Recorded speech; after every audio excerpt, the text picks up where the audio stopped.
Good afternoon, everybody.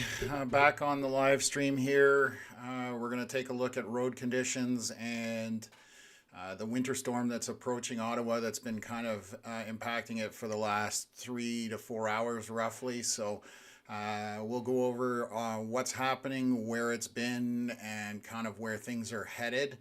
Then we'll also do what we've been typically doing on these winter streams is just looking at road conditions. I actually drove to Ottawa from Kemptville a few hours ago. I just got home about an hour ago, I'd say. And main roads are definitely, highways, 400 series highways are snow covered and slushy. Side roads are very slick.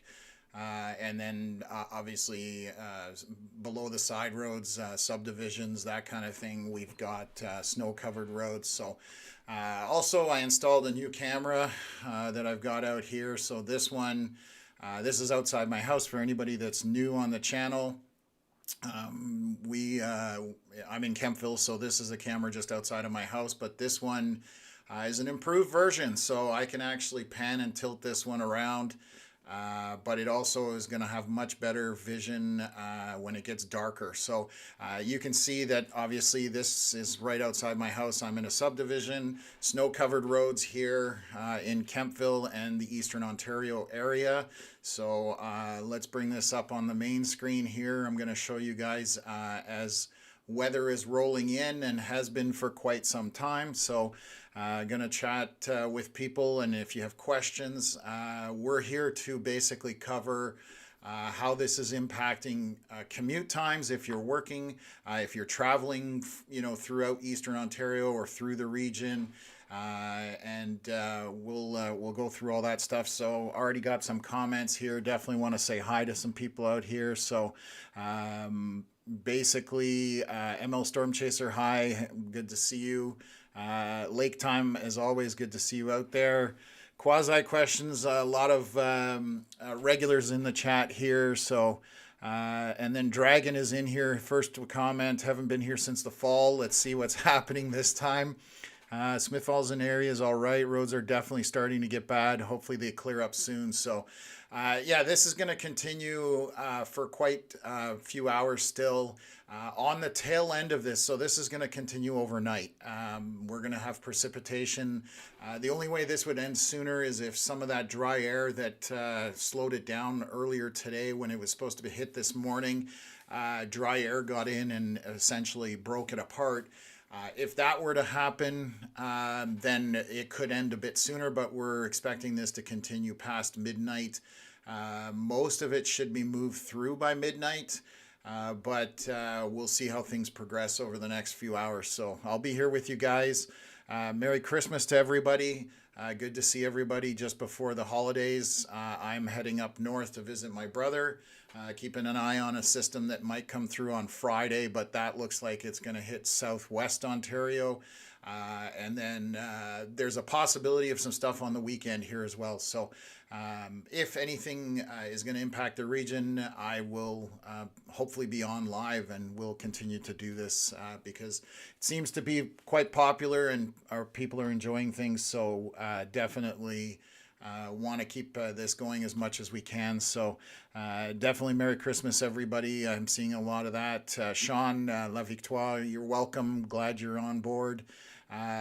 Coming down pretty good in Clayton Lake area, according to Lake Time. Connor is quasi question. Sorry, Connor's not on the stream today. He may jump in the chat. He is busy doing some adulting today. So he's in the background. Like I said, he may jump in the chat, but for now it's just me today.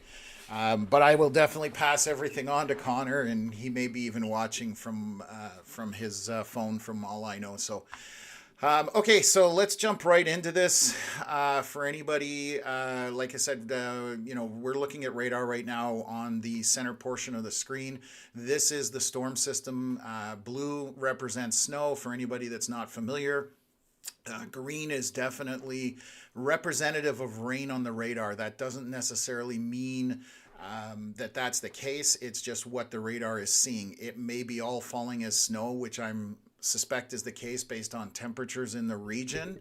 But the back end or the tail end of this system is supposed to have some milder temperatures. So there is the possibility of some freezing drizzle or rain possibly. But I suspect most of it's going to be snow. So we'll keep an eye on this as it moves through. I'm just going to pan out here, kind of give you guys a bigger view of the region all the way from, basically from a Barrie area back over to us in Ottawa out to Montreal area. So obviously this snow is definitely impacting travel conditions. Like I said, I was out there earlier today, drove around. I'm baffled by people driving 130 or 140 in the snow down the 400 series highways. Makes no sense to me, but I was passed by numerous vehicles doing that. So I don't recommend anybody does any kind of speeds like that, even if you can, because it's the stopping part that's the more important thing. So anyways, so we'll get on to this. I'm going to take a look at some roads. We'll jump right onto Google Maps here. And it's not going to be pretty here, so let me just flip over here. This is obviously Eastern Ontario, a lot of yellow, so travel is slow to say the least. People taking their time. That's patience is going to be the key today. Obviously, you can see in Ottawa now that it's 3 o'clock, Ottawa, Hull, Gatineau region, definitely getting into that rush hour.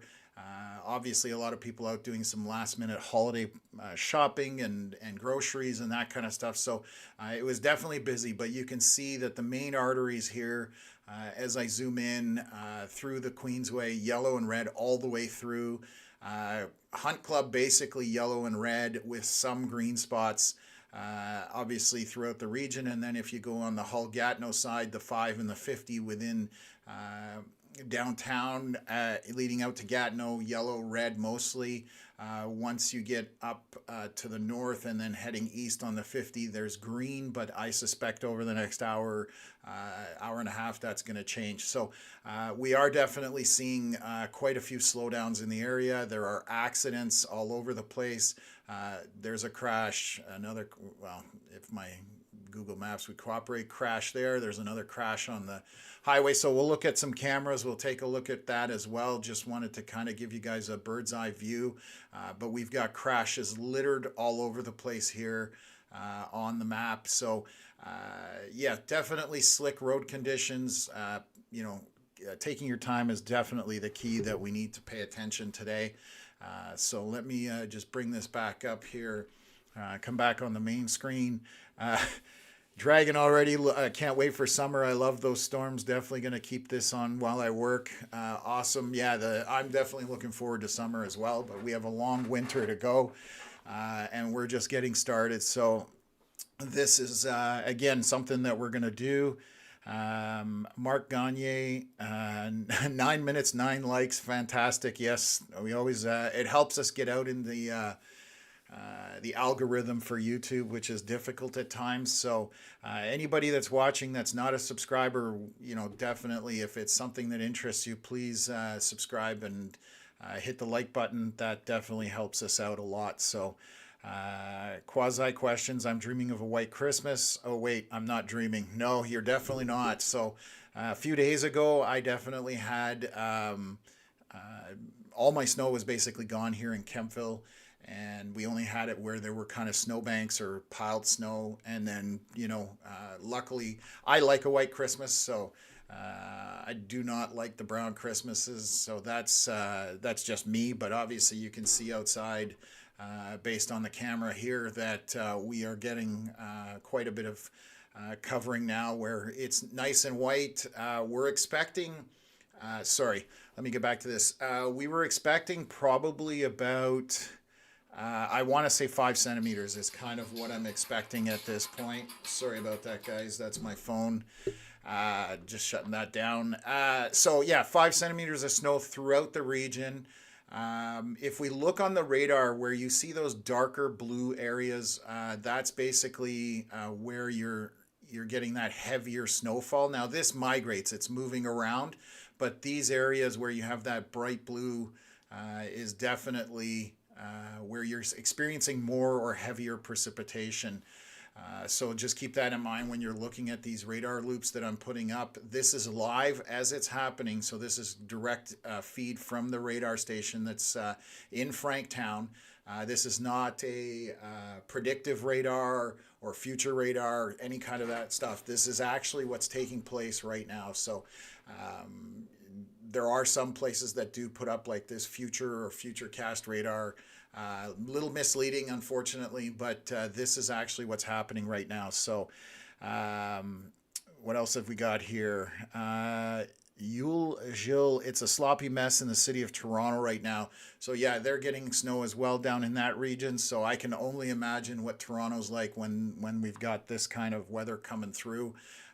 4 times the size of the population. So let me just take a look here. I'm going to get this visible satellite working, so bear with me 1 second.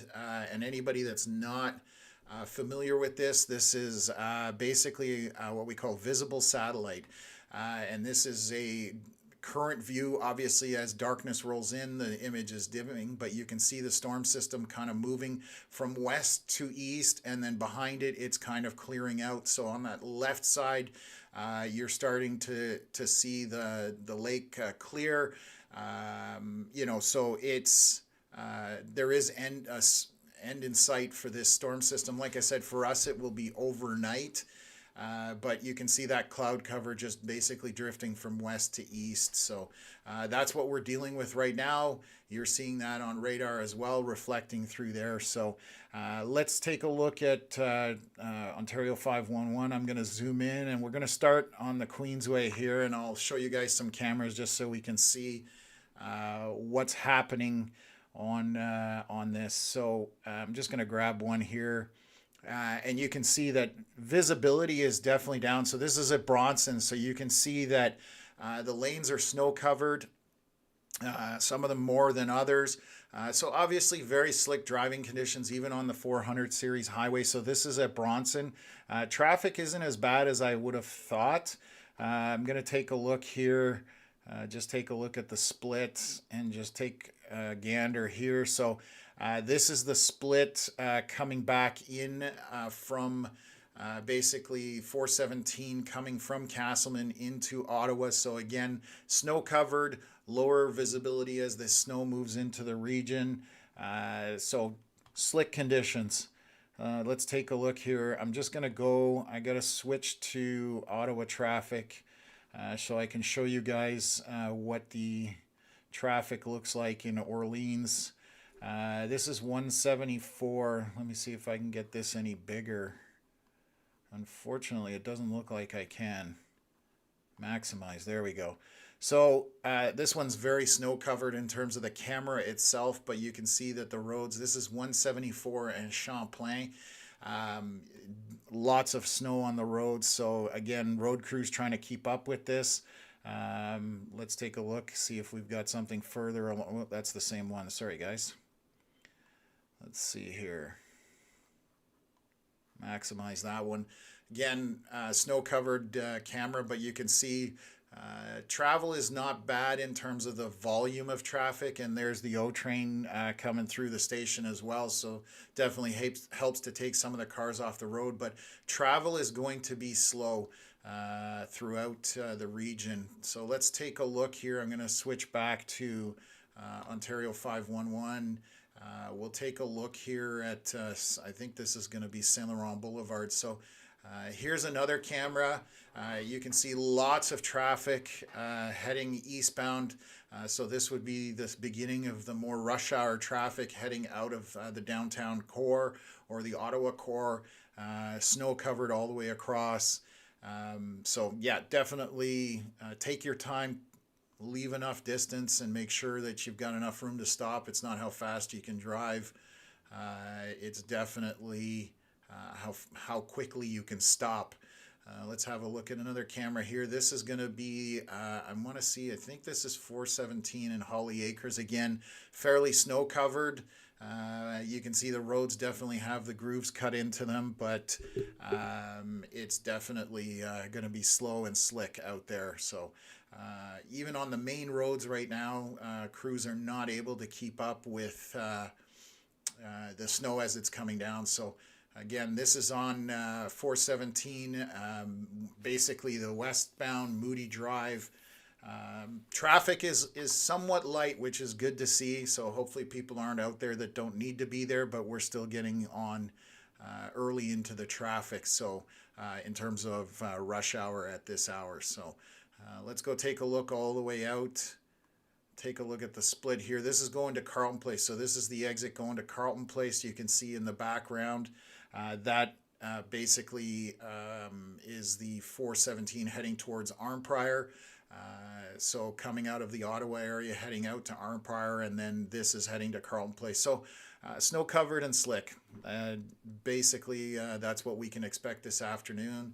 So people just need to take their time. Obviously, with the heavier band that you can see on the radar entering into the Metro Ottawa area, Ottawa, Gatineau, Hull, that's what's dumping the snow faster than the road crews can keep up with it. So they will stay at it, and we've still got more stuff coming from the west. So just want to jump in here, just make sure I'm not missing any comments here. So daughter was in the Hunt Club area, and she texted to say the stores are a madhouse. She couldn't wait to get through the cast so she could go home. Got home an hour ago beating commuters. Yes, so I kind of did the same thing. I went in, did the last minute stint, got what I needed to get done, and got home around 2 o'clock because I didn't want to be in the city when all of this was going down. And again, it's only going to get worse. So one of the things about our live stream in the wintertime is anybody who's traveling. So if you're commuting home from work, or you are commuting to work because you're working the night shift, whatever the case may be, if you want to know what things are like in a specific area, by all means throw a question up in the chat, and I'll do my best to answer them. Obviously, when the chat is at a reasonable speed, I can keep up with it. We do sometimes get where the chat is so fast I cannot keep up with it. So I'm just going to bring up another thing here just to show you guys outside of Ottawa coming towards your Arnprior, your Renfrew, up to Pembroke. You can see that most of the roads are yellow, even throughout Denbigh down to Bancroft, Killaloe. So just slow travel throughout the region. And I'm just going to pan up to Deep River. I'm actually heading north tomorrow, so I'm going to be taking this highway up to North Bay, actually going north of North Bay. So a few slowdowns along the highway right now. So we'll take a look at some cameras on the 511 just to give you guys an update regarding those travel areas. So I'm going to look up towards the Arnprior area. So just going to zoom in here. So same conditions. Looks like Arnprior is basically getting the same thing that we are. The roads are definitely road covered. Main, right-hand lane is definitely the clearer of the two. The passing lane definitely showing more snow coverage than the right lane. So that's up at Arnprior. Let me just take a look here. This is going to be up at Renfrew. So this is Renfrew. You can see that both lanes are showing those grooves. The rest of the road is snow covered. Doesn't look super slushy, so this looks a little more snow covered than slush. Not sure if they've gotten the salt out on the road yet, but this is at 3:10, so about 8 minutes ago up in the Renfrew region. And I'll bring up, I think we've got another one up here near Petawawa. So let's just take a look here at Petawawa. And so once again, Petawawa region, roads are a little more clear. It looks like the plows kind of maybe just went through recently on this one here. You can see that there's a little more road surface available or visible. So this looks kind of freshly plowed, but definitely still going to accumulate the snow on there. So what else I'm just going to do here? So I'm just switching over. Whoops, it's not what I wanted to do, but we'll fix that up if you hang tight with me for 1 second. There we go. Okay. So that's kind of a synopsis of what's happening this afternoon. Uh, we are looking at, obviously, this is going to extend into the eastern townships. So I'm just going to zoom in a little more here and travel into Montreal. So Montreal is going to see some snow as well. Again, for Eastern Ontario, we're talking around the 5 centimeter mark. There will be places that exceed that. There are other places that will underperform. And if we look at this, for example, you can see when I stop the radar here, this is at 3:11 p.m. Should have another update here shortly. So it hasn't updated yet because we get our updates. Again, I know I repeat this, but for anybody that's new, we get them about 6 to 10 minutes. That's the window when we get the refresh on the radar. So that's kind of the pocket of what we're working with. But obviously the bright blue areas getting lots of snow. Areas that have, for example, around Smith Falls and Westport, you can see that the black is starting to come through the black background. That's extremely light snow, so it's not going to compare to what, for example, is going through Ottawa right now. So that's why you can have these different levels of precipitation throughout the region. Then you get into wind. I'm just going to check here actually on my one of my apps. Forgot to look at wind conditions, so I'm just seeing here. Winds are supposed to be pretty mild overnight, but on the tail end of this, I'm just looking at it now. So this is where the problem's going to be for tomorrow. In the morning, winds are supposed to pick up after midnight, 1 o'clock in the morning, and they're supposed to jump to 40 to 60 kilometer hour wind gusts. So 40 sustained gusts of 60. That's very windy. So that's going to cause drifting. Hopefully that's over by the morning commute, because they're saying about 20 kilometers an hour during the morning commute and then calming down to 10 kilometers an hour. That's kind of what's forecast right now. So just wanted to kind of give everybody that information as we head through this over the next 12 to 18 hours. Hopefully by midday tomorrow, this is all over with. In terms of the impacts, and again, we'll be somewhat back to normal for Christmas Eve. We are, again, I'm going to mention it, we are monitoring a storm that is coming through on Boxing Day, the 26th, on Friday. Right now, it's looking southwest of here, but again, that may change. And again, if it does come into the region, we will do our best to be on to help people through it and walk people through it. So what else have we got here? Just going to jump into just checking comments. Gabe, when is snow looking to come to an end out of Cornwall? Thanks. Gabe, yeah, like I mentioned, this is an overnight thing. Further east you go, the later it's going to be.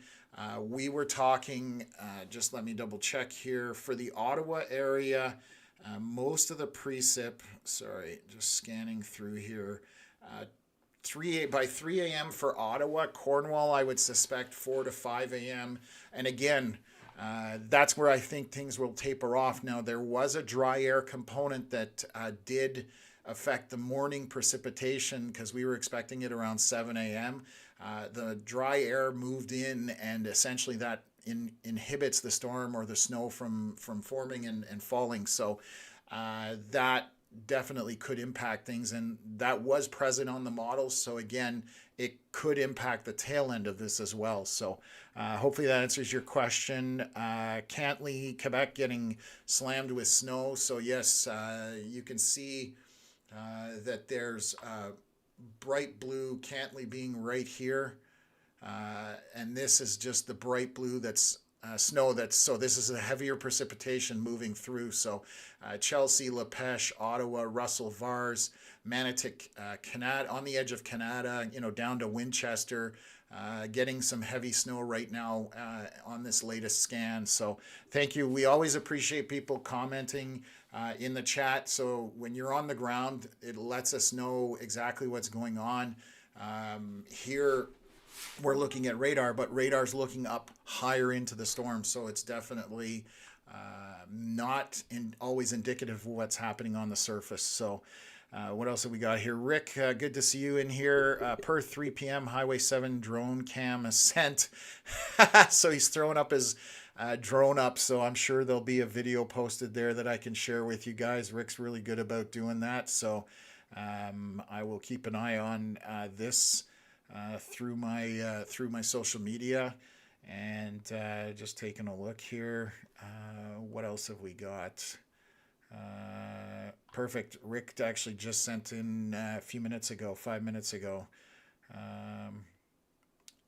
Except there's no picture attached, Rick. If you're listening, it says Perth Highway 7 drone, but no photo attached to it. So maybe you forgot to do that. So Mark Gagne saying visibility is down to 14 kilometers. Thank you very much for that update. Let me just see here. Switch this back over. And I'm just keeping up. I'm monitoring one of our chats because I've got mods sometimes in there, so I just want to make sure I'm not missing anything. What else have we got here? Michelle, hello from Niagara Falls, Ontario. Merry Christmas. Merry Christmas indeed. Thank you for tuning in. Yeah, you guys got snow last night. I know the percentage. I saw the chances of a white Christmas down in that area were very slim. I don't know what the temp is down there, but I believe it's not quite a bit, but above freezing. So yeah, I think most of that's going to melt. So not sure if you're going to have a white Christmas or not, but I suspect not in that area. But always good to see you tuned in to the channel. So appreciate that very much. Let's take a look here. So we'll go back again. I'm going to try and go through the region. And again, if anybody has questions, by all means, fire away. And we'll take a look. I'm going to take a look at the 401. I know that's a popular travel route that people are taking, especially if they're going to visit family in Toronto or family is coming from Toronto a day early. Definitely want to keep people up to date. So we'll switch back over to the 511 cameras. So I'm going to start with the 416. This is near Kemptville. So you can see heavy snowflakes coming through. If we switch over to the radar, I'll quickly zoom in here on the radar. Just to show you guys, so Kemptville down here on the very edge of this blue is that heavier snow. So that's what you're seeing on the screen in terms of the camera. So again, heavy snowfall in certain areas, reducing visibility, obviously. So that's something to keep in mind. So we'll take a look at Johnstown cameras, which is the 416-401 interchange. And we'll take a look what that looks like. So definitely looks like a little bit less snow down there, although it is coming down. It looks like in this shot, this is at 3:14, so this is 13 minutes ago. So obviously conditions can change very quickly, but 401 looks like getting snow covered. Lanes are still showing those grooves, and this camera is down, so we won't be able to look at that one. So that is 416-401. We'll go take a look at Brockville area. So you can see as we move out of the Ottawa area down to Brockville, definitely more surface, road surface available and visible. So less snow coverage down here, but still going to be slick on those roads. So this is Brockville at the 401. Just want to show you guys these cameras here. So that's what's taking place right now on the 401. So less coverage definitely down there. That we're seeing on this here. And if I zoom out of here and go down to radar, we were talking about that earlier where we've got that darker black background coming out is much lighter snow, and that's reflecting on the radar here. So what we were just looking at is Brockville, which is right in the middle of the screen here. This is Brockville right here, and those cameras were what we were looking at. So indicative of what we're seeing on radar, lighter snow coverage, lighter snow in the area, but that can change as the rest of this stuff from the west starts moving in. Again, if somebody sees freezing drizzle or freezing rain or rain, please let us know in the chat. It's really appreciated. So it helps us out to be able to give information out to people who may be traveling to see family or throughout the region. So let's go down to near the Rockport area. And as you can see, we're getting down there now. There's more pavement here. This looks very Wet, maybe a little bit slushy, very little snow coverage on the lanes. So the 401, as you get further southwest of here, showing better and better. And I will actually double check with, you can see here. So Google Maps is showing the exact same thing that I'm showing you guys on camera. We can see that the yellow is dissipating as we get past Brockville, and then we're getting down to the 401 by Kingston. And I'll take a look at some cameras down there. Let's have a look at this. So this will be in the Kingston area, and look at that. That's the contrast you see. That's a nice clear image, by the way. That's one of the better traffic cameras I've seen actually from the MTO. So here you can see all wet, no snow basically sticking around. So once you get past Brockville, if you are heading to Toronto or Southwest Ontario, right now in this region, Kingston, it's mild, it's melting, it's not sticking to the surface currently. So that's why we do this, is that just because it's snowing in Ottawa doesn't mean that road conditions are bad, elsewhere. So I'm just going to pan around here. I know we were talking about Toronto, but all the way into Oshawa looks green on the 401. So that is good. For travel in that regards if you're heading out a day early. So Veronica, good to see you in the chat. Thank you for tuning in. Appreciate that. Rick saying my fingers hit send faster than it loaded. Gotcha. So we'll switch back to here. I'll go take a look if there's there we go. Okay, so Rick's video is here. Just gonna get it prepped here. And let's see here. So that's the review in Perth from Rick's drone. So thank you for sending that in. Always good to have a view of the area. So you can see main highway fairly clear. Side roads definitely getting a little more slick and snow covered. So they're more on the western end of this, so a bit lighter snow on that portion of the storm system. The meat of the storm is going to be more to the east through Ottawa, through eastern Ontario townships, but as you can see, still getting snow covered in areas. So Rick, awesome job. Always appreciate you sending in stuff to us so that we can show the viewers live what's going on. So again, thank you very much for that. Michelle, seems like everyone is getting snow but me.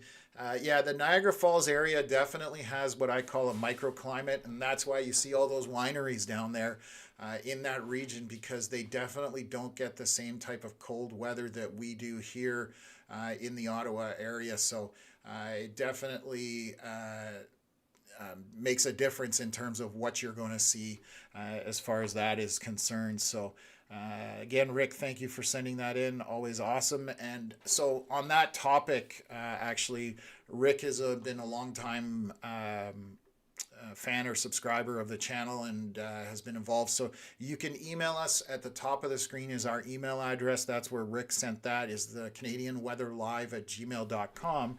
However, we do also have this group here, which is called Canadian Weather Live Reports. As you can see, we have about 2,300 members in that group, and you can post anything in here. So it's all, as long as it's weather related, we're looking to share that. So you can post anything in here if to do with the weather that's happening. So if you want to join that group, it is on Facebook. It's Canadian Weather Live Reports. And obviously we also have, as you can see, our own page, Canadian Weather Live, as well. So those are the ways that you can interact with us. Coming in the new year, we are probably going to be streaming live to Facebook as well. So that's another thing that's in the works. So we're always doing something to upgrade and enhance things and improve. And that all comes from suggestions, comments, that kind of stuff that we're getting from our viewers and our followers. And it's about you guys. So we definitely want to know what you guys want to see. So what else have we got in here? Highway 31 northbound out of Morrisburg is brutal. That's Robert Mockett. Thank you for that. And Robert Mockett is Connor Mockett's dad. So a bit of a celebrity father in the chat. Okay, so we'll take a look. I know that I'm going to come back to Eastern Ontario. I'm just moving my maps around here, so definitely not a fun day to drive around. So we'll zoom back in here. We're going to take a look at the Ottawa area and just take a look at what's transpiring. I will cycle the radar here so we can see how this is progressing. This starts, we're about 3:30 and this starts about 12:40. So it's almost 3 hours of this weather moving through the region, and Ottawa being dead center of the screen. That's where the meat of the precipitation is happening right now.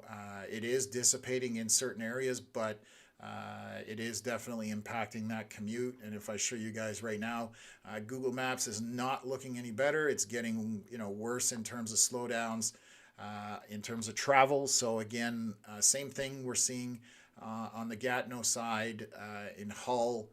The yellow and the red are expanding. Highway 50 is definitely showing a lot more slowdowns in that region. So again, take your time, just a slow commute. Coming through the Gatineau area. What is this one? Just give me 1 second here. Boulevard de la Gap is basically one of the main roads through that area, and it is obviously stop and go from light to light there. Down through the main Hull, Gatineau region.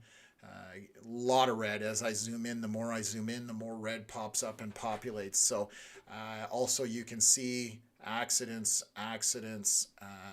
down here on the bottom left corner, another crash. So up here, at the very top, it's hard to, there's another crash very, very top of the screen as well. And then we move into the Ottawa area and you can see how red everything is. So if you don't want to get frustrated and you don't want to take an hour to commute, from one spot to the next, I suggest staying off the roads because there are crashes littered all over the place on here. So, we've got them on Hunt Club. We've got them all over the place. So just take your time.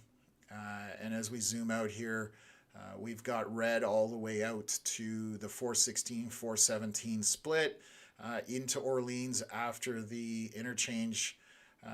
Basically the 174 417 split, red and yellow all the way out to Orleans.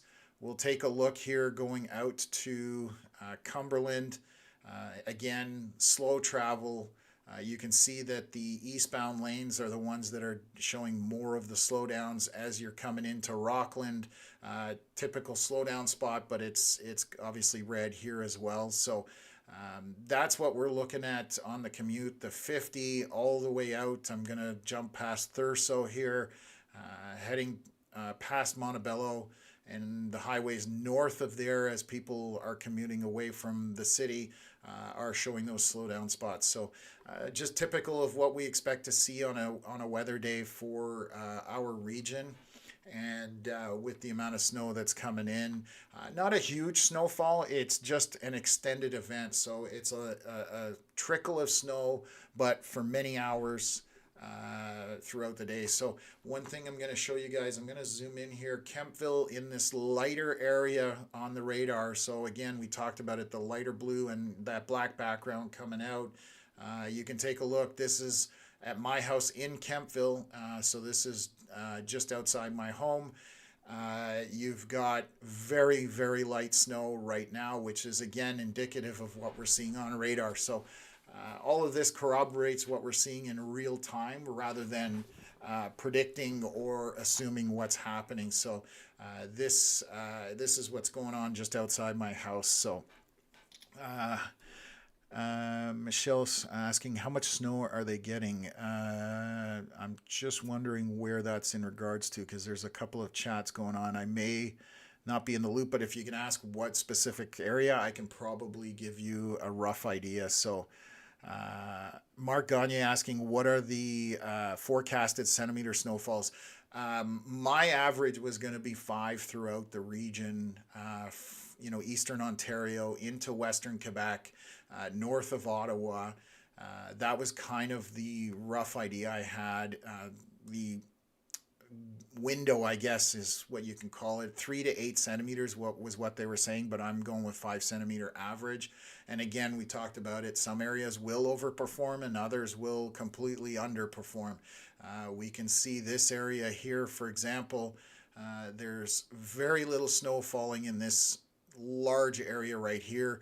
I don't know if dry air is getting in there and undercutting the storm.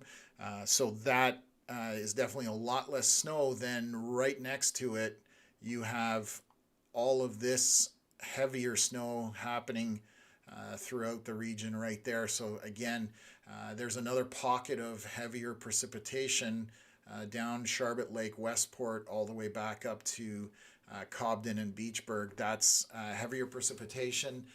Anybody who's wondering what that green is with the blue, that's a transition area where it's possibly turning from snow to freezing drizzle or even possibly rain. So that's what radar is showing. That doesn't mean that that's what's landing on the ground. So again, the radar is looking up in the storm. So it's definitely, something you need to be aware of, that not just because it's showing on radar doesn't necessarily mean we are getting rain in those areas. Seeing that we looked at the cameras at Kingston, yes, I definitely think that we're getting very wet snow or rain, possibly in the Kingston area. If anybody's down there, can comment in the chat. That's awesome. Tornado Pro, good to see you in the chat. It was fun exchanging emails with you over the last couple of days. Thanks for your help on that one question I had. Good to see you. Merry Christmas to everybody. I know we said it earlier on, but this will be our last stream before obviously the holidays. So wanted to wish all the best to everybody. And if we don't see you guys before the new year, but I suspect we will, Happy New Year and all the best in 2026 as well. So let's take a run around here. I'm going to go, we don't have a lot of cameras. I'm going to try and go east of Ottawa just to look at a few things here. So let's take a look here. Zoom back out. It's funny. Eastern Ontario kind of, we talk about why this channel exists because, the big weather networks all concentrate on South Ontario and Southwest Ontario because that's where the population is. So I understand it. It's a business model, but it leaves us out in the dry a little bit. So the reason I'm talking about this, if you look at how many cameras are available in Eastern Ontario, on the 174 from Ottawa all the way basically to the Quebec border, there's one camera in Castleman and one right at the border itself.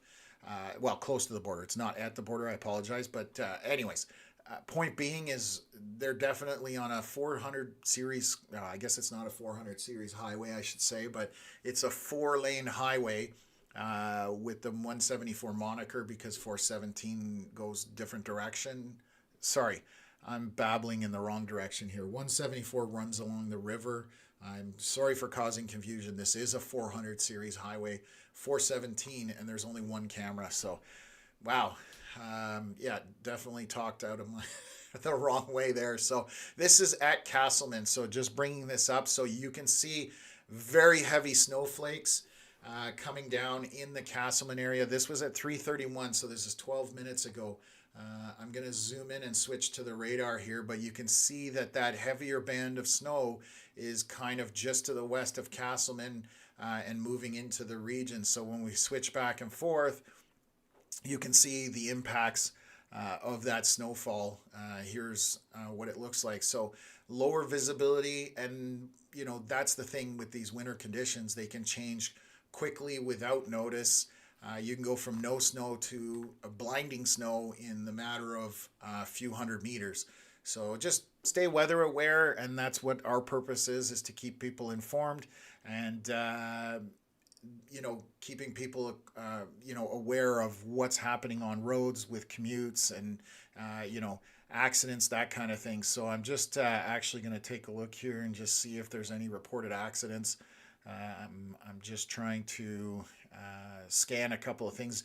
Connor usually helps me out with that, but obviously don't have him today. So I've got another email here. Unfortunately, I don't know the name, but let me just pull this image up. We are looking at some reasonable amount of snow here already. This is, sorry, I'm going to just flip back to the comment. Harmony Corners off of Highway 31. If you submitted that, thank you very much for sending that in. I'm going to share the picture here. So there's already about 2 inches of snow, so about 4 centimeters, a little over 4 centimeters, it looks like, in that photo, if I'm reading that correctly. So that's what we're seeing there. Let me just take a look. Yeah, and heavier snow. I'm just going to switch back here. This is another photo from that same person. So you can see those bigger snowflakes happening. So we go from an area like Kingston where it's just raining or very wet snow, nothing accumulating, to this. This is off of Highway 31 in Harmony Corners.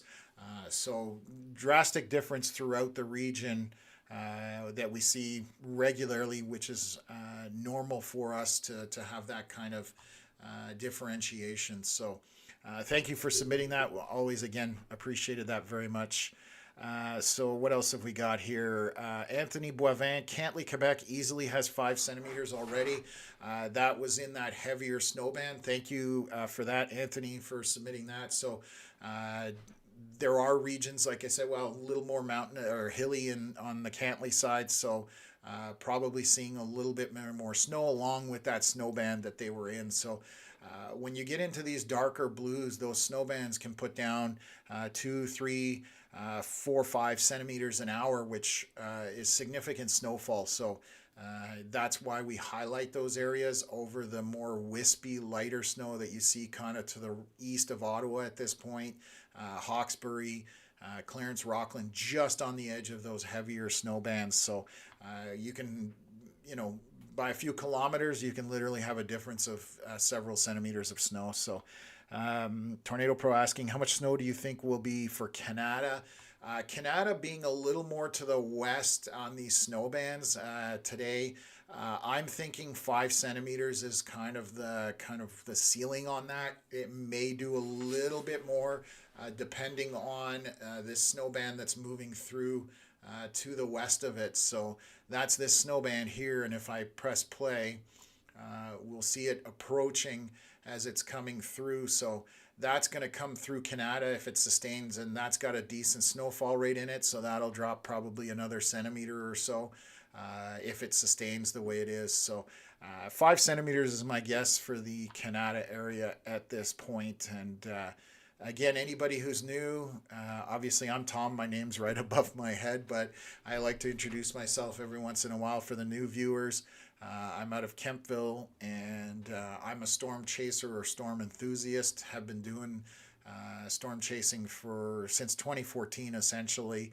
And this is our winter platform or program. We obviously are doing this in the summertime for severe weather. So if you want to know what's happening in our region, Eastern Ontario, Western Quebec, during the summertime, we will be doing coverage as much as possible for severe events, whether it's wind-related, thunderstorms, tornadoes, the potential for tornadoes, I should say, that kind of higher-end stuff, hail. We definitely saw quite a few events this year with hail. Castleman, for example, had one day where one storm after the other just kept dumping hail in the region. So that's the kind of stuff that we do. So please subscribe, and you'll get an alert anytime we go on. So Chris Baker saying heavy snowfall right now. Chris, you are in Renfrew, I want to say. And I apologize, I'm not the best with, that kind of stuff, but I think you're in Renfrew. So if we take a look, I'm going to come up here and look at Renfrew traffic. Let's zoom in here. Yeah, so I'll bring this up. So the roads are very slow around Renfrew, and that's indicative of that heavier snowfall. And if we go to the 511 map, this will be an older image, unfortunately, unless it's just populated. But 11 minutes ago, wasn't showing a heavy snowfall. You can kind of see on the top left corner that visibility was reduced somewhat. I'm just going to see if these are all at 5:37, so this is 12 minutes old. That snow band would have just moved in, but Chris, thank you. Oh, Chris Baker, Cornwall. So I'm on the, the wrong side of things. So I apologize for that, but Cornwall is now getting a ton of snow. So let's take a look at that. Let me bring it up here. Oh yes, so okay, I've got that in the center of the screen here. Cornwall just showing up in this area here. And you can see that snow band that extends kind of in this region, so definitely snowing heavy in that region. I thought, there's another Chris that's from Renfrew, so I apologize, I mixed that up. I was looking at this snow band that's here, so anybody that's in the Cobden to Renfrew area on Highway 7 and towards Calabogie, that kind of stuff, definitely getting heavier snow in those areas. So thanks, Chris, for mentioning that for Cornwall. Pellets of styrofoam snow have started in Carleton Place, coming down pretty heavy. So that's Anaraya, I believe. I'm hopefully pronouncing that right. But thank you for that update. So Carleton Place is starting to get snow coming down pretty heavy at this time. Rick coming in saying, just heard from OPP, total whiteouts on 401 at Mallorytown. That's interesting. So let's just take a look here. Take a look at Google Maps first. Let me zoom out here. Mallorytown, yeah, you can see the slowdown here. It's not indicative on Google Maps yet. A bit of a slowdown there, but I'm going to take a look at the Ontario 511 and see if I can see anything on camera. So heavy snowflakes on this scan. This was 20 minutes ago, so that is an old image. Unfortunately, our camera system is behind the times, getting still images. This is west. This is Rockport. You can see very heavy snowflakes falling in this area.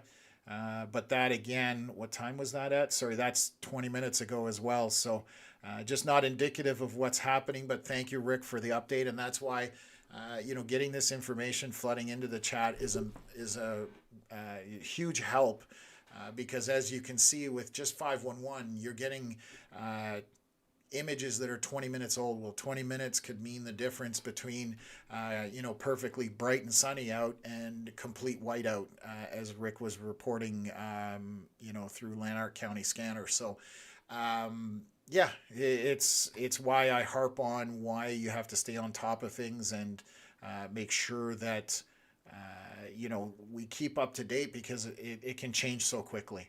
So let me just take a look in here. Okay, just checking on one of my chats here.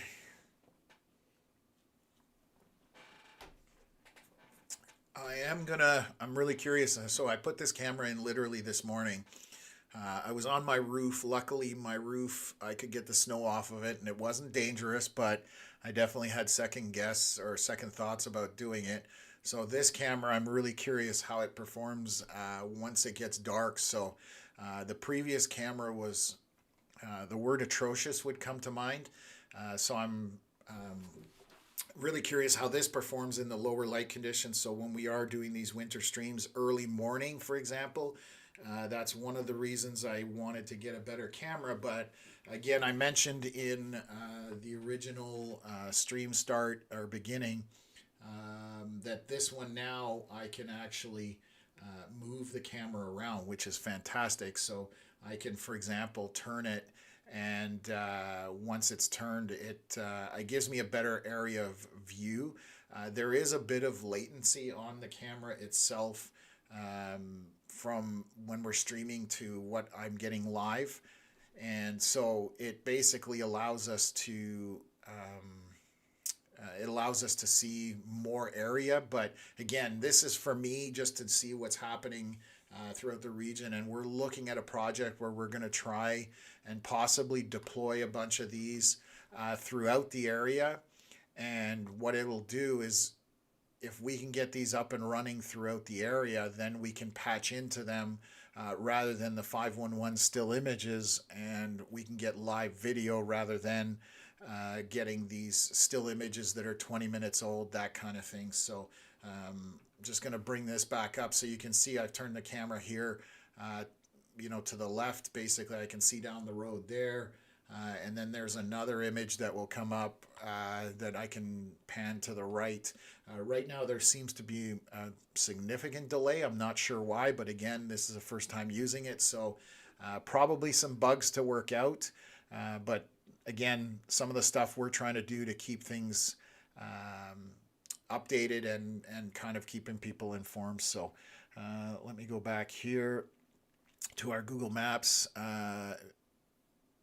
Mark Gagne saying visibility is down to 8.2 kilometers in Granby, Quebec. So yeah, that's the difference. Earlier it was 14 kilometers down to 8 kilometers, and obviously those snow bands are the ones impacting our visibility currently. So let's just jump in here. The other camera made me think that the cops were at your neighbors every time. Yes, Veronica's referring to my old camera, which again, if I bring this up, so this is another view that I can have off the camera. So this one gives me some flexibility, but the other one had this bluish glow off on the right hand side and it looked like flashing blue lights. So again, we're just trying to improve things and make it better. So it gives me some flexibility in that regards.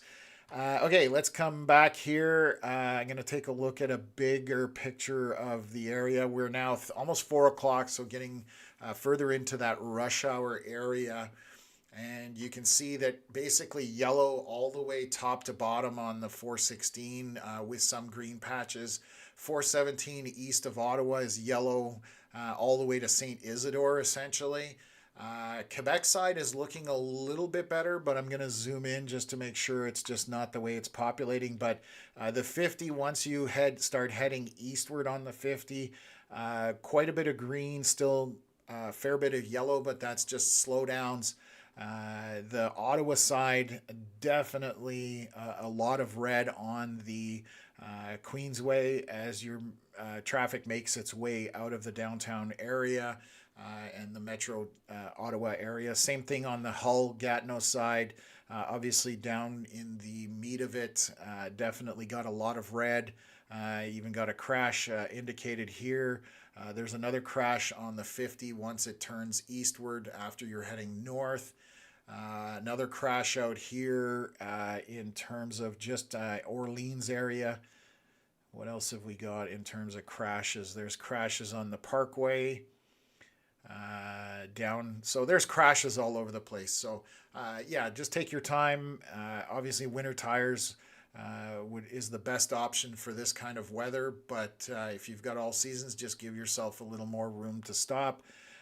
There is a crash here eastbound, it looks like, on the 417.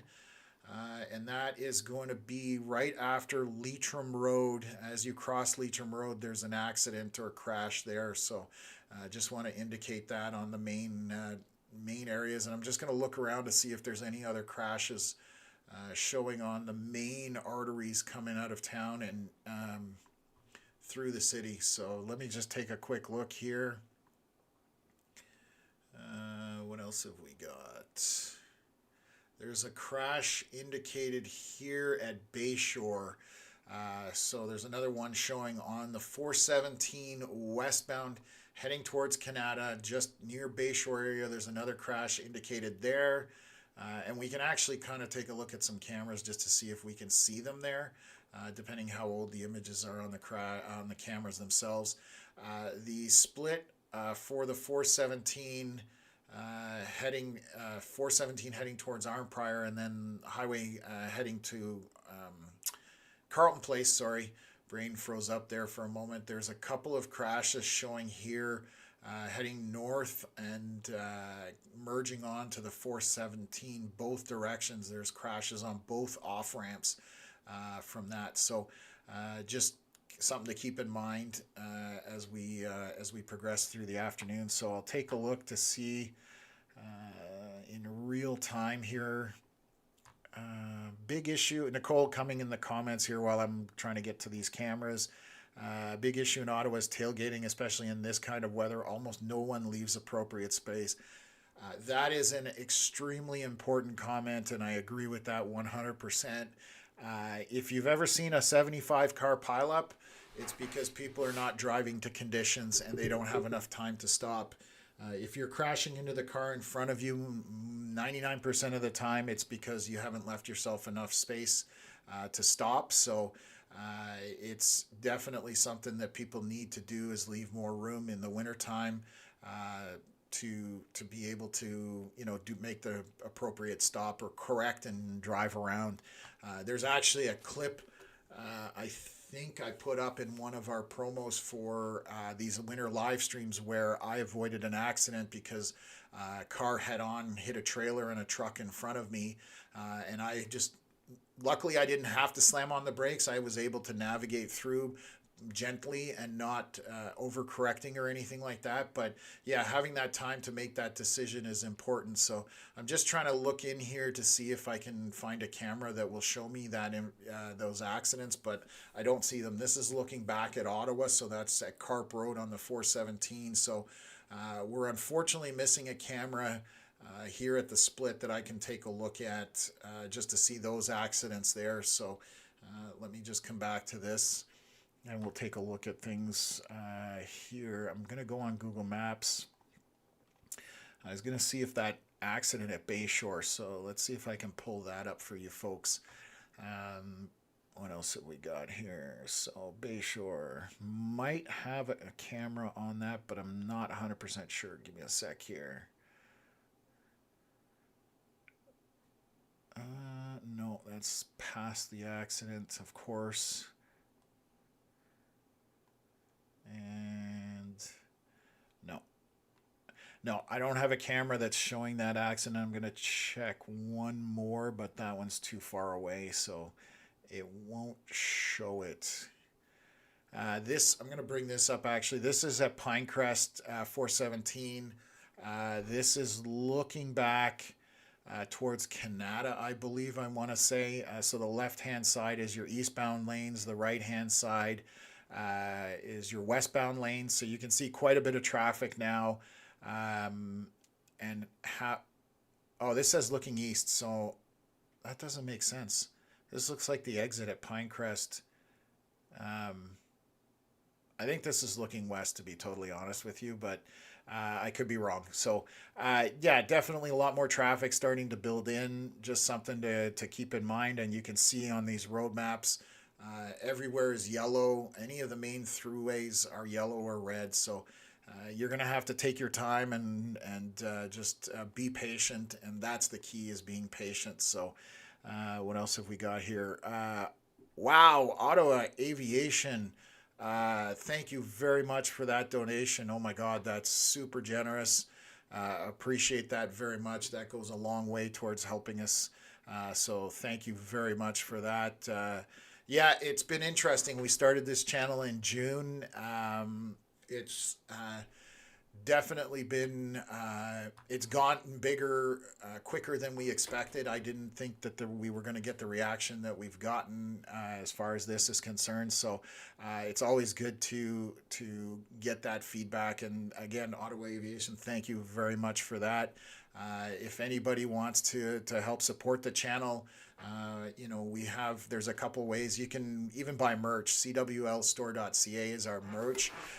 So I'm actually wearing one of our shirts. I'll kind of get up here, but Canadian Weather Live. I'm not the best model in the world, but you can buy all sorts of shirts, sweatshirts, mugs. There's all sorts of stuff on there. You get something out of it, and it helps support our store. So, you know, or like I said, there's Ottawa Aviation submitted a donation through YouTube, and you can also send us an Interact e-transfer if you're looking to support the channel. Again, not expected, not needed, not required, but it's very much appreciated if you do so.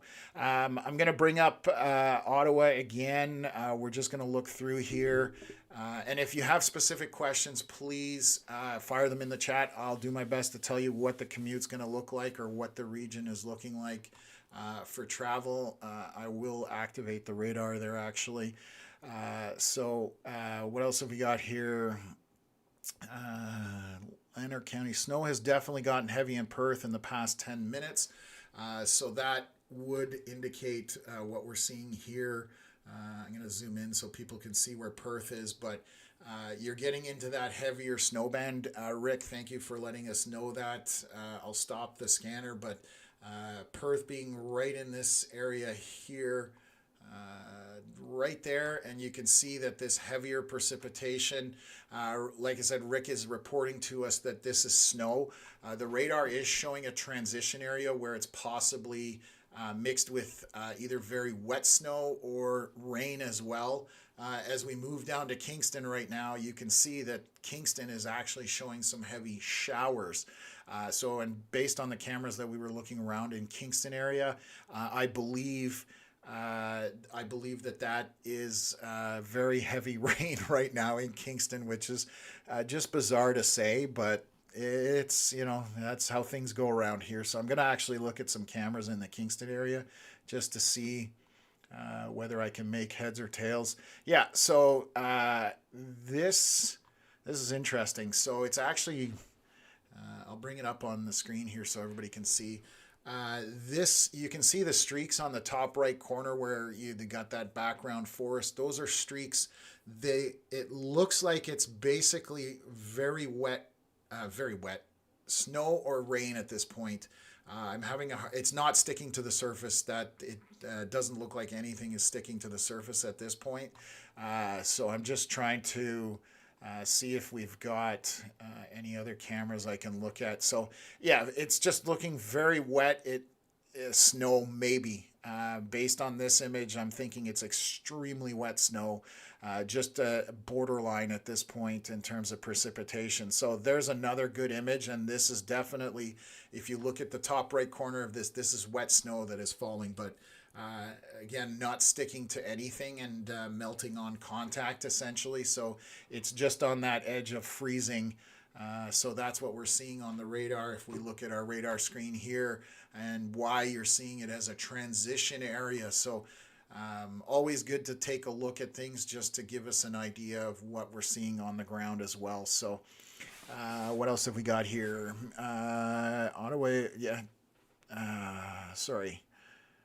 Looks like that heavy snow band is sustaining, and that's Tornado Pro, and he's referring to the one we were chatting about here, kind of to the west of Canada. So we have two bands right now, essentially, of precipitation. So I'm going to highlight them. Essentially, you've got two snow bands, one right in this area, and then you've got another kind of one in this area here. That's kind of the outline of it. So you've got two areas of heavy snow happening there. And obviously when you're in those snow bands, the precip is very heavy. If you're outside of them, you may not have any snow or very light snow. So if I hit the play button on this, you're going to see how those are migrating kind of in an eastward pattern, maybe a little bit southeastward. But that's what's happening in terms of our precipitation this afternoon in the area. So, mom of three beagles, 416 Kemptville area roads. So let me bring up a couple of things. So this is my house outside. I live in Kemptville. So obviously subdivision, side streets, snow covered, very light snow happening right now. So again, this is outside my house. If we look at, I'll bring up 511 area. The only thing I've got is the 416 there. So I'll bring that up to show you. So let's bring this up here. So this is 416 at the Rideau River. You can see earlier, it is snowing a little bit here, but very light compared to before. This is at 401, so this is 7 minutes old. And then let's just take a look here, just panning through the different cameras we have. So snow covered, it looks like, not super slushy, but snow covered.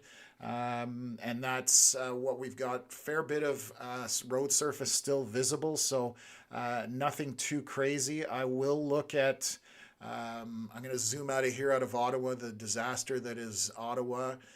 Zoom back in here to the Kemptville area. So you can see the interchange with the 416 area, very busy, very slow for Kemptville area. I'm just zooming in here. 43 looks reasonable through the roundabouts. Obviously 43 and 44 intersection. There is a slowdown there just as people navigate it. I unfortunately don't have any cameras in that area that I can access, but if we look at the region for this 416 eastern townships, A lot of yellow, just meaning, you got to take your time and expect that you're going to take your time. 401 now down along the seaways also showing quite a few slowdowns between Morrisburg and Cornwall, and that's because we've got that snow band. It's almost illustrates what I'm talking about. Radar showing this snow band coming through, so that's why you've got all these, slowdowns happening on the roadways. People, slowing down to conditions, which is fantastic. So awesome to see that this is all reflective of the information that we're showing you guys. So just again, take your time this afternoon. That's all I can keep saying. Mark saying the roadway is slick with snow. Yes, definitely. Denis saying, hi Tom, snow been coming down nonstop, heavy at times, then light again here in the Clarence Rockland area. Sitting at home watching out at the traffic, which seems to be fluid but messy roads. Thank you for that, Denise. I appreciate that. You're right in that snow band that we're talking about. So if I look up on the radar here just to bring it full screen, you can see that Rockland is in that brighter blue area. So you're right in that heavier snow band that's, again, can put in quite a bit of snow in a short period of time. So I am watching the western portion of this snow on the left of Ottawa just to see if there's more snow that's going to make its way in. I suspect some dry air might be working its way into the storm system, which I talked about a couple of times. It may be undercutting the storm, which doesn't allow it to produce snow. That dry air can definitely impact that. So so that's what we're going to keep an eye on. Whether this sustains throughout the night or not, that's a question mark. So sorry, there's a question here in the chat I'm just looking at. Caster plays, is it possible for Ottawa to get 2 inches of snow? So we're talking close. Yes. So the possibility is definitely there, especially with these bigger snow bands that have been setting up. My estimate for the area is about 5 centimeters. So 5 centimeters, we're talking a little over an inch, closing in on 2 inches. So again, 3 to 8 is kind of the window. So you can go below that, above that. But it is possible that there'll be 2 inches of snow in the Ottawa area, especially. I'll zoom in here. You can see that right now it's planted right in a decently strong snow band, and these can put down snow fairly quickly. They're not the most intense I've ever seen by any stretch of the imagination, but definitely far more snow coming down than, for example, in Kemptville. So I'll zoom into Kemptville, which is where I live, and you can see how light blue it is. And this is what you're seeing outside my house in terms of the snow bands. So it's very, very, very light snow, nothing coming down when you look at the radar. But then you come back to Ottawa and you can see how we get into the Ottawa area. There's definitely some darker blue areas, a lot more dense snowfall in this region here. So hopefully that answers the question. Mom of 3 beagles, you're welcome. Merry Christmas to you as well. Thanks for tuning in. Definitely love having everybody on the channel. So this is, like I said, this is what we'll be doing throughout the winter, just to keep people appraised of what is happening and what's going on. So let me zoom out here. I'm going to check a couple of things, make sure I don't have any emails I've got to jump in on. I will check our group here. So again, if you want to submit, Canadian Weather Live Reports is one of our Facebook groups that you can submit to. So you can join the group, and then you can post photos of weather, anything weather related, that kind of stuff. It's a good community. We do ask a few questions to get people into the group, because we don't want bots in there or anything spamming the group itself. And then obviously you can also email us anytime if you have questions, even if it's not, during the stream. If you have weather related questions, by all means, send us an email at canadianweatherlive@gmail.com, and we'll do our best to answer you guys. And get you the information, or at least point you in the right direction if we don't have the information. So let's jump back here. I'm going to take a look. I'm going to take a look at Google Maps here. Let me see. Okay, so yeah, right now we're definitely getting into that peak rush hour area for this afternoon or evening. Things are definitely deteriorating as we look at the roads for the 417 and into Gatineau and the Hull area. Heading after the split from the 174 and 417 going into Orleans, a lot more red and yellow happening there. Also, quite a few accidents showing. So definitely things are slowing down now that we're getting into that busier time of the day. Quebec side, the 50 heading eastward once it turns from the north trajectory. Still quite a bit of green in certain areas, but a lot of yellow in slowdown areas. So we can, I actually can take a look at some maps there. Let me just pull that up here. So this is, these are little clips, and I can't make them any bigger. I've tried to figure out how to make them bigger, but you can see, hopefully you can see on the screen, traffic is definitely on the left side leaving the Hull-Gatineau area.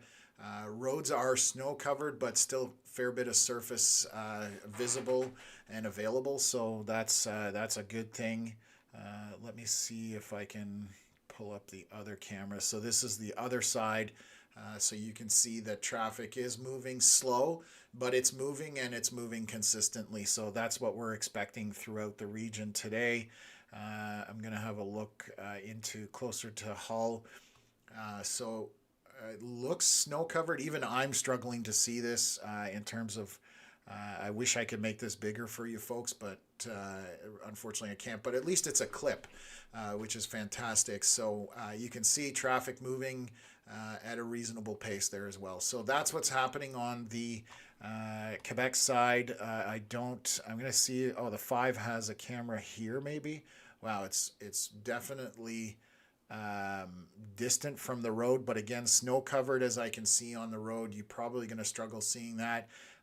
So again, what we're experiencing through the region, I'm going to see if I can switch over to the other camera. It doesn't want to let me here. Okay. I'll probably have to manually select that. But anyway, so that's what's happening on the Quebec side. So lots of slowdowns within the urban areas, and as you leave, things do improve somewhat, but definitely slowdowns throughout the region on the Quebec side when you're going north into Wakefield and further there. So let's go back to the Ottawa side, just looking west here. So obviously through the downtown area, definitely very slow going at this point. 417 heading into Arnprior, some slowdown areas, but not as many as earlier. We can kind of take a look at Ontario 511 and see what the Arnprior cameras are looking like to see if that heavier snow has moved through. Still looking quite snow covered. Primary lane is more clear, more surface available, and the passing lane definitely far more snow covered, and visibility is definitely gone down. This is at 410 about 8 minutes ago, so just keep that in mind, that this is not, anytime you're looking at 511, it's not up to the minute unless you get very lucky and you click on a camera that has just updated. So what else have we got here? Sorry, I'm just gonna zoom into Carleton Place. Sorry, where's that camera? I'm looking right at it. Sorry, folks. So this is Highway 7 east of Ashton Road. So you can see both lanes of traffic with a decent amount of surface area available. Doesn't look it's snow covered, doesn't look too slushy, and that's the traffic kind of in that region. Not as heavy as I would expect at this time of day, but that's probably because a lot of commuters are staying off the road at this point. So let me zoom out here.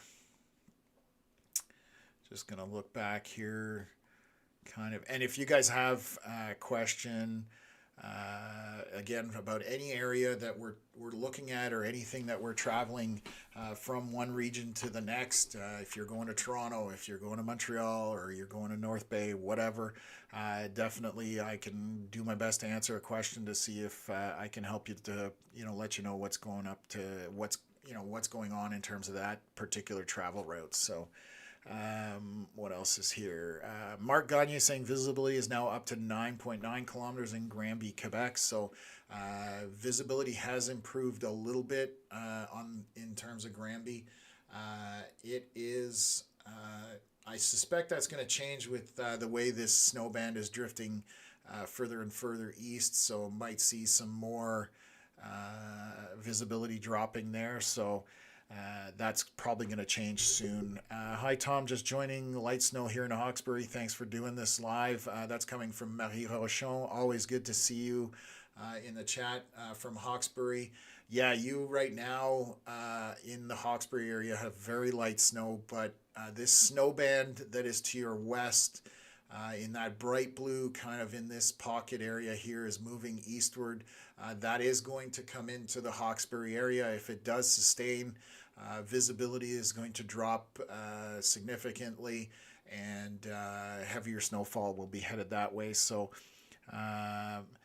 Tornado Pro saying, looks like the snowstorm will end soon based on radar, and I'm leaning towards that. So what we're seeing here, and the reason we're talking about radar, is this is kind of the western edge of it. And when you get these kind of pockets of light blue little puffs of where the snow is, sometimes dry air is working its way into the storm, and I've been mentioning that a few times on the stream. We've been probably live for about an hour and a half or something like that, so I've mentioned it a few times, and the reason I have is that it affected our morning precipitation, where we basically didn't get any as was predicted, and it looks like it's kind of cutting up the storm on the back end. So this might end sooner than we expected, which obviously would affect snowfall's total amounts. But again, some of these bands have been far more intense than what we were expecting, so they do put down snow quickly when they're intense. And this is a classic example of a fairly intense snow band right here, coming down past Carleton Place into south of Smith Falls, through Almont, Pakenham, up into Shawville. That's a very heavy precipitation area, and even maybe a little further south than that, into Brockville, down to Rockport, kind of.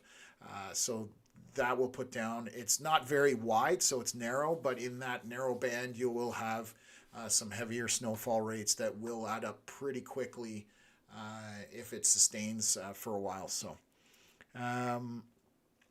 what else have we got here? So curious what the best route will be to get to the Sens game tonight from Barrhaven. All the roads look messy, and traffic for that is usually a mess.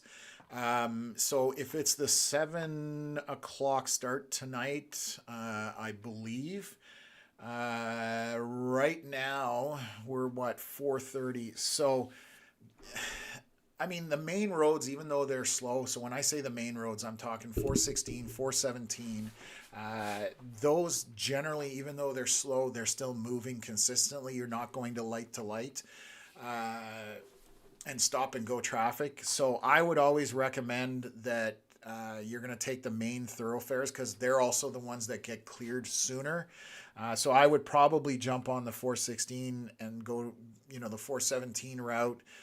There might be some back roads that you can sneak up on, but I'm going to highlight the back roads here from Barrhaven. As you can see, they are, you can very clearly see light to light, red and yellow mixed in there. Whereas if you're just yellow on the 416, I think you're just going to have to give yourself more time to get there and just be patient, because it will be slow. This might...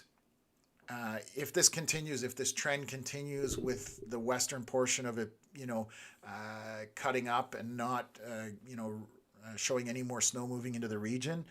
Being 4:30, you might be at the tail of end of it where you can expect that the roads will improve, but I still think they're going to be slow and into the evening 7, 8 o'clock area, even if this does stop, because the crews still have to clear it and get ahead of it. So I'm thinking main roads are your best bet, and just give yourself extra time. Unfortunately, it's not going to be a quick trip to the game, but at the end of the game, it'll probably be a lot faster getting out of there because the main routes will be hopefully cleared by the snow crews and that kind of thing. So hopefully that answers your question. Appreciate that. What else is here? Snowing again in Prescott, coming from Randy. Thinking of those drivers out there. Stay safe. Thank you for that update. And again, Prescott is just getting into that snow band, moving to the west, moving from the west to the east. So I had Prescott showing there, and now it's disappeared. Why? I can't control what the software shows, so it's frustrating at times when it doesn't. It's right across from Ogdensburg there. So there's Prescott. Oh, yeah, it disappears. So you're Randy, just coming into some heavy snow bands, and this one's fairly wide, so it's going to snow in Prescott for quite some time because you've got all of this precipitation coming in, and it looks pretty intense in terms of heavy precipitation for that area. So that's going to sustain for a while, and we'll go from there. Okay, perfect. So just reading one of the comments sounds good. Yeah, going to head out early and take it easy. Thank you. You're welcome. My pleasure to give you guys the information. And it's if you're traveling anywhere, I expect to take time, and it's just going to be slow going till this stops and the road crews can get ahead of it. So just throughout the whole entire region right now, we're showing that, and it's definitely just been the theme this afternoon. But the good news is it looks like it's going to end sooner than was predicted, because we're just seeing, I will zoom out here, we're not seeing any new precipitation back here coming this way. So let me just hit play here. You can kind of see how this snow has moved in, and this is starting at 1:30, so this is going back almost 3 hours. And you can see that the snow, if it's going to make it into our region, would be populating this area I've highlighted, and it's not. It's getting kind of undercut is my guess.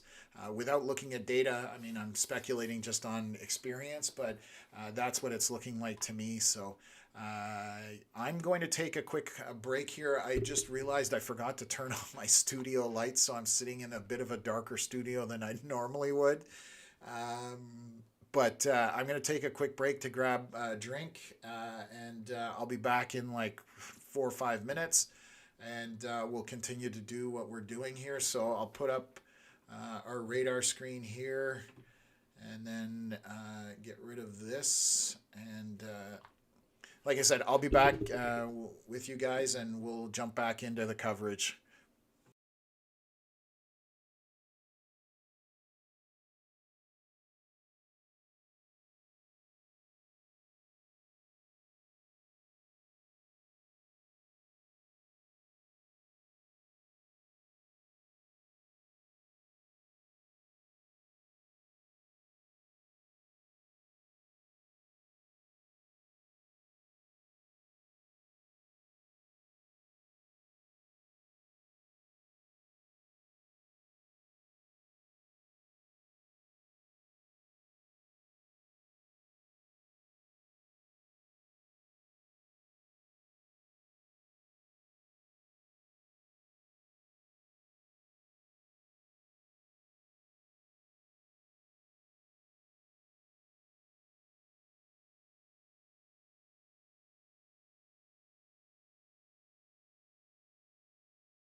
Okay, we are back.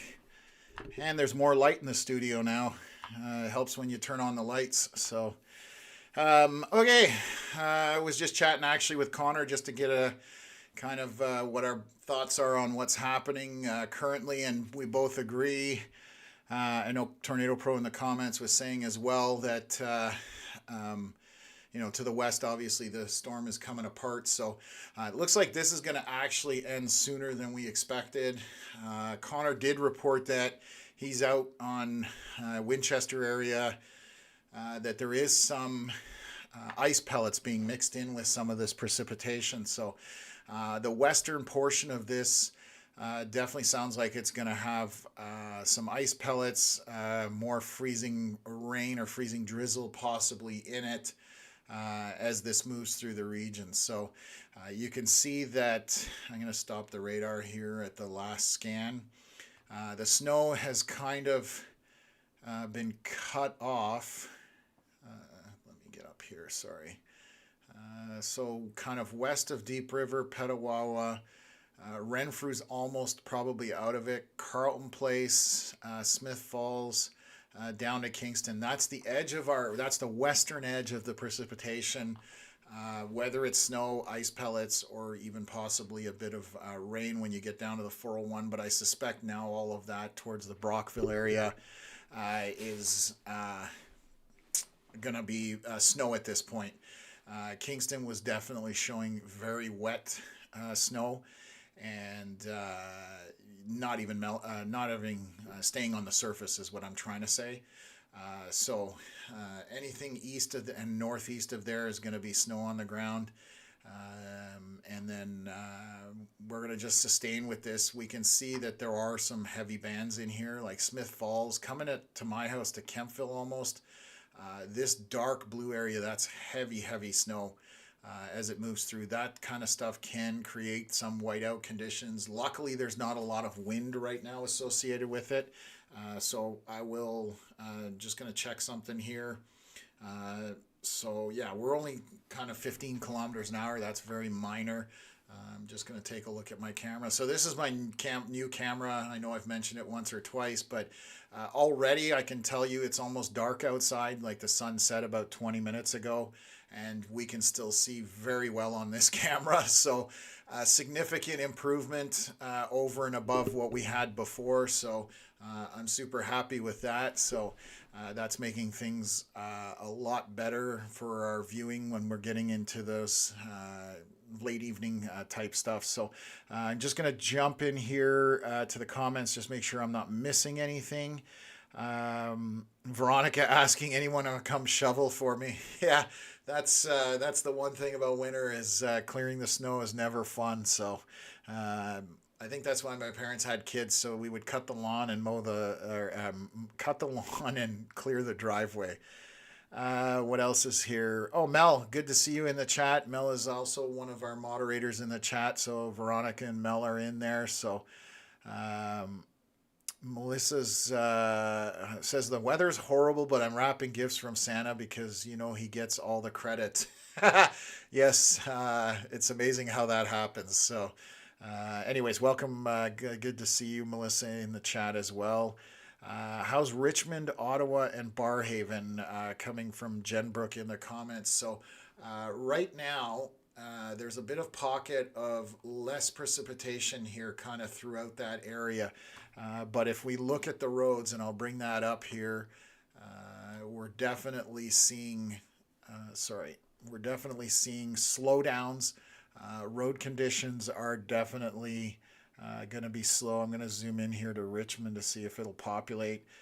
So some of the main roads are showing slowdowns through Richmond itself. It's fairly pretty green in terms of travel. I'm going to take a look at Ontario 511 and just see if I've got any cameras in the area. I know I don't have any in Richmond, but I'm just trying to see if there's any cameras close by. This is on the 416 right at the bridge in Barrhaven area. You can obviously, this is at 414, so this is 25 minutes ago. And this is the McKenna Casey Bridge. So you can see snow covered on both sides.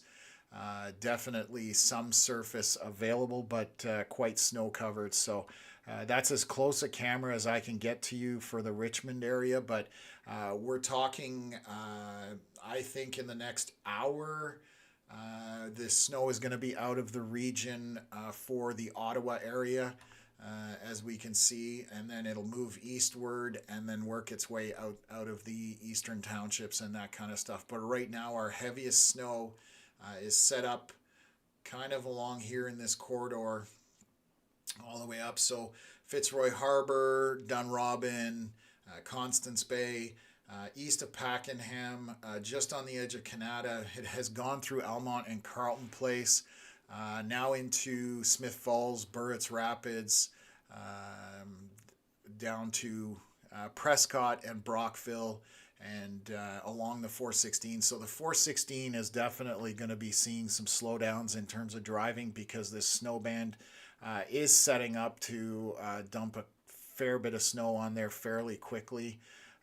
And you can kind of see on Google Maps here, you can see the roads around Carleton Place, Smith Falls, Perth, is reflective of those heavier snow bands happening. So, along Highway 15, Highway 7, 43, all of that are going to be snow covered and slower going, but they are moving again. And I expect the 416 to see a bit of a slowdown just as this snow band that is, let me get rid of that, I apologize, as that snow band is moving through. So we've got our 416 just south of Ottawa, and it's about to get into this snow band in the next couple of scans. So just something to keep in mind as you're traveling away from Ottawa. Let's have a look here. I'm just going to see what, we're now 4:40 in the afternoon. So peak kind of rush hour is just about to hit. Hopefully some people went home early and heeded warnings in terms of the weather, so keeping them away from the office, that kind of stuff. But 417 east towards Castleman, slow in both directions, heading all the way to Rockland, even past Rockland, Wendover, Plantagenet, out to Alfred before you see any kind of consistent green on the map. On the Quebec side, on 50, we're definitely slowing down, coming out of the Hull core through Gatineau and then eastward on 50, heading east. Quite a few green areas, but there are some slowdowns along that until you get past basically Domaine Taillefer is kind of where things do improve. On the Quebec side, heading north from the 50 and along the 5 and that kind of stuff, definitely slow spots all along those major roadways throughout the region there. The 5 heading up into Wakefield, basically yellow the entire way. So just slow going, 148 along the river past Quillon, and all the way up to Chenot.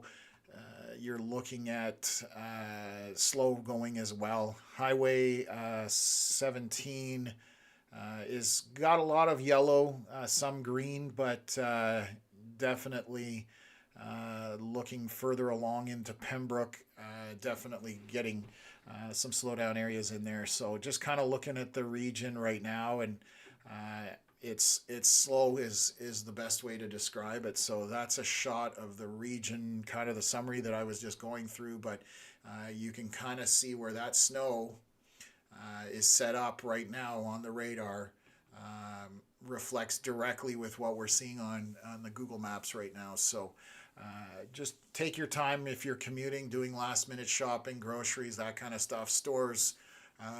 I've heard multiple reports, and myself, when I was out earlier today in the Ottawa area, it was definitely busy at the stores, and just getting around was pretty slick. So just keep that in mind, and you'll be just fine. Patience wins out in these situations. So just trying to see, we are 435 on our radar scan here. I'm just looking at the last radar scan.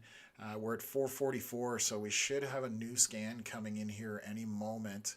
I'm just going to see if yeah, 441 just came in. So I want to zoom in here. Kemptville right now, which is where I'm at. Harder to see on this, like because the background is so gray, but you can see those bigger flakes coming down right in front of my camera here. So those are being, I also have Christmas lights up and they're kind of illuminating them different colors as they're coming through, but significant improvement on our nighttime viewing on the camera. And again, this is that heavier snow band that's setting up. I would guess I've probably got 5 centimeters of snow on the ground based on what's in front of my place, just on the camera itself. Again, my average for this storm was about 5 centimeters. 3 to 8 was kind of the window that we were talking about. So, we're getting roughly in that area of snow. So from Constance Bay, so all the way from Lepech through Constance Bay, Dunrobin, Canada, Stittsville, Richmond, North Gower, Kemptville, back to Smith Falls, down to North Augusta, just in the Brockville area over to Prescott, moving eastward. This is where our heavy snow is. So if you're traveling along those areas, please keep that in mind. You can go from basically, normal visibility down to very little in just a short amount of time with this much kind of snow happening. So yes, that's the key there. So what else have we got here? Jumping in the comments. Oh wow, that camera is amazing, Tom. Much better. Yes, Melissa, it is definitely an improvement. And the best part is I didn't fall off the roof installing it today, so that was the win for the day. Tornado Pro doing some shoveling in the area, so that's good. That's awesome that you're helping out others. So definitely, I'm sure everybody appreciates that. Melissa saying if we don't go live before Christmas and New Year's, I hope everyone has a good holiday and Happy New Year. Same sentiments here. We've kind of mentioned that a couple times before. I suspect I will be back here on the weekend based on models, but you never know. So definitely, same thing. Happy New Year. See you guys in 2026 if there's no other stream before then. And Merry Christmas, Happy Holidays. Over the next few days. I'm going to be traveling north. I mentioned that at the beginning. Heading up to north of North Bay. Visit my family up there, my brother and his kids and wife. So I'll be up there for 3 days, 4 days, depending how things go. So Melissa commenting, thank God you didn't fall off the roof. Don't need another trip to the ER. Yes, I spent enough time in one for this year. I've knocked that off my list, so definitely don't want to go back there. But yeah, that's the way it goes. So Tornado Pro saying 40 dBz snowfall south of Kemptville. Yes, so what he's referencing is how intense the snowfall is south of Kemptville. So looking on our radar scan here, that's in this pocket, and that's some pretty intense snowfalls happening south of Kemptville. So that's right now where we're getting the most snow coming in the region. And like I said, you can kind of see it on this camera. Just up against the house. Obviously, it's not seeing, if it was daylight, you would see far further in terms of how the snow is falling. But yeah, that's kind of what's going on right now. So again, nothing too crazy. We're Canadians. I mean, this is what we expect throughout the winter. When we get into those big events where we've got 30 centimeters, that's where things get a little out of control for everybody. So let's zoom back here, take a look at roads. Gonna take a quick scan here into the Ottawa area, and I'll put it up on the screen for everybody. So we've got, let me just kill that for a second. So roads are starting to improve a little. I know we had a slowdown down to the Bayshore area. Now we're just seeing yellow in that area. Slight improvement on roads, it looks like. Coming east of Ottawa, still yellow most of the way. Hunt Club is still busy, always in that exchange at the Hunt Club Bridge going over the Rideau River. That interchange right there is always busy, so nothing surprising there. Hasn't improved a whole lot at the split with the 174 and the 417. Still seeing quite a bit of slowdown heading to Orleans, Rockland, and out that way eastward. So that is still staying fairly consistent. On the Quebec side, the 50 looks like it's improving a little bit as you get away from the city, but downtown still some reds, highlighted areas, and yellow for the most part. So definitely looks like we've hit that peak, and we may have passed it actually a little bit sooner than normal, just for the sheer reason that just trying to see why this is all highlighted in blue. Sorry guys, just want to clear that up because it's kind of annoying. There we go. Okay, so it looks like we may have hit the peak a little bit sooner, just obviously people taking off a little bit early, hopefully because of weather, and maybe because they're taking off because of holidays. So things are doing a little bit better. I'm going to pull up some traffic cameras here. I'm just going to jump in the comments to make sure I'm not missing anything. Lake time, Merry Christmas and Happy New Year to you too. Yes, thank you very much for that. What else? Let me go on 511 here and we'll take a look at cameras. And I'm going to make my way from kind of west to east. So this is the interchange at going from between Arnprior and Carleton Place, the interchange with 15 and 417, or sorry, 15, 7 and 417. So it looks like visibility isn't too bad. Snow covered still. This is at 446. So this is 5 minutes old. So this is really fresh. And if I look at it, it's just coming out of that snow band.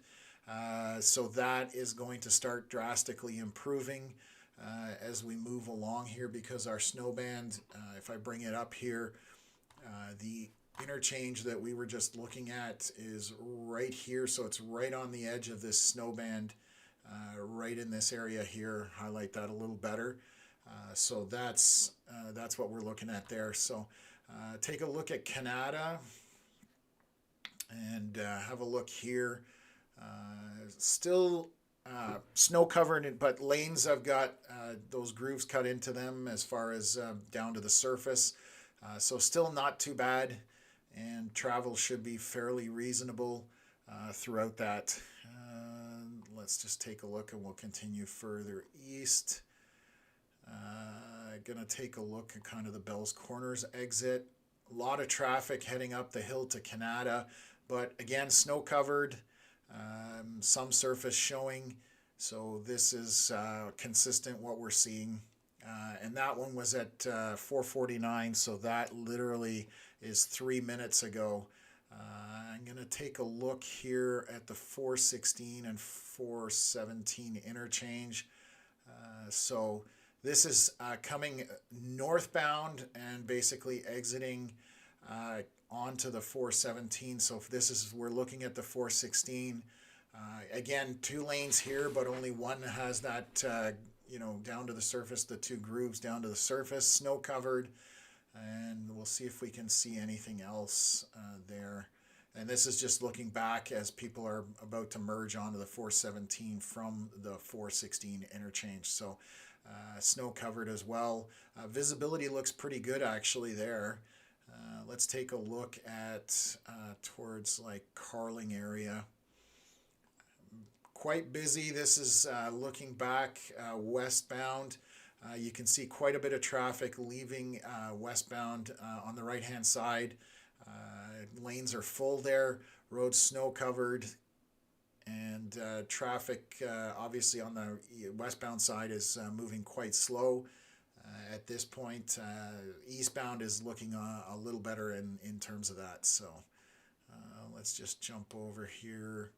I'm going to take a look at Island Park area. So Again, same thing heading eastbound, a little more traffic in that westbound lanes, my apologies. The eastbound lanes will start to pick up further on, but still snow covered, obviously slick and slippery, but not too terrible. And then we'll take a look here. This will be O'Connor. A little blurry, this image, unfortunately, but lots of traffic heading eastbound.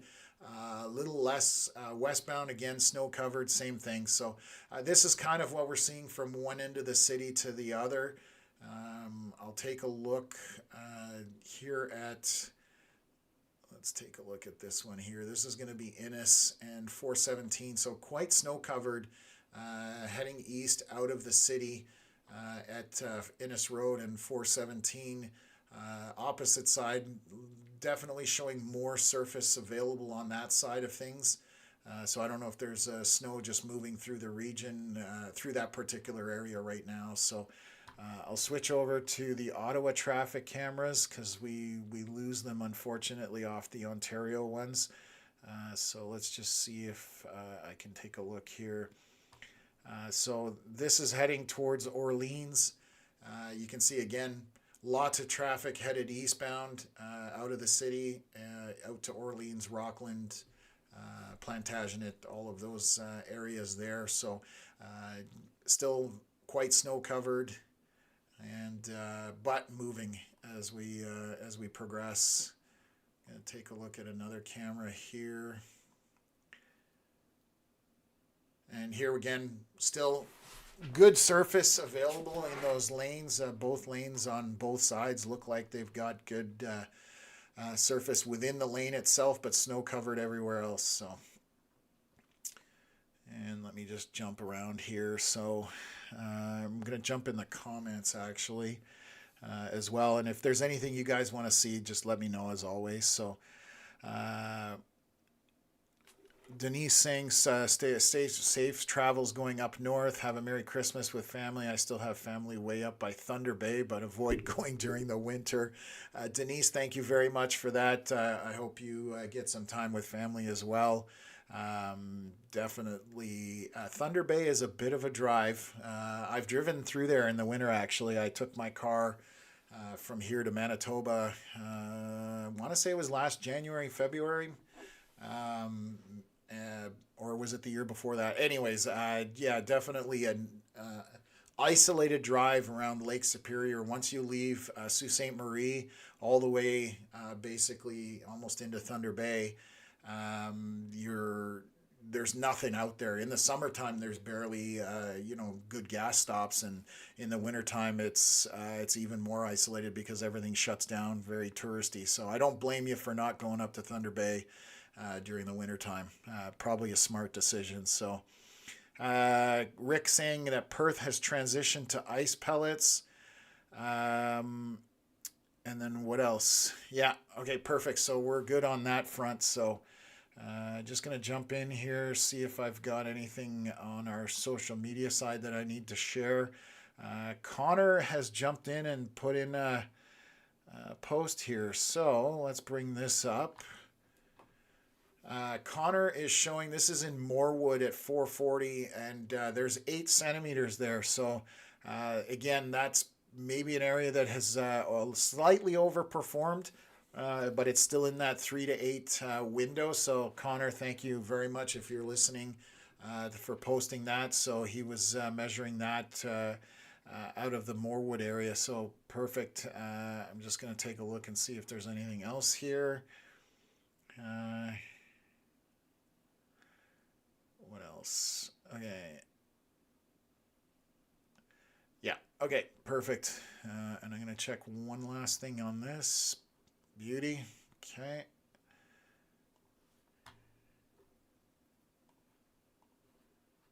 Okay. Let's zoom out here. I don't see any major slowdowns. I'm just looking on my Google Maps setup just to see. So let's jump back at radar here and just see how this is progressing and see if I can keep you guys informed on that. It looks like obviously there's a Sens game tonight. We had some questions about travel. It looks like after the game will be definitely vastly improved compared to heading to the game.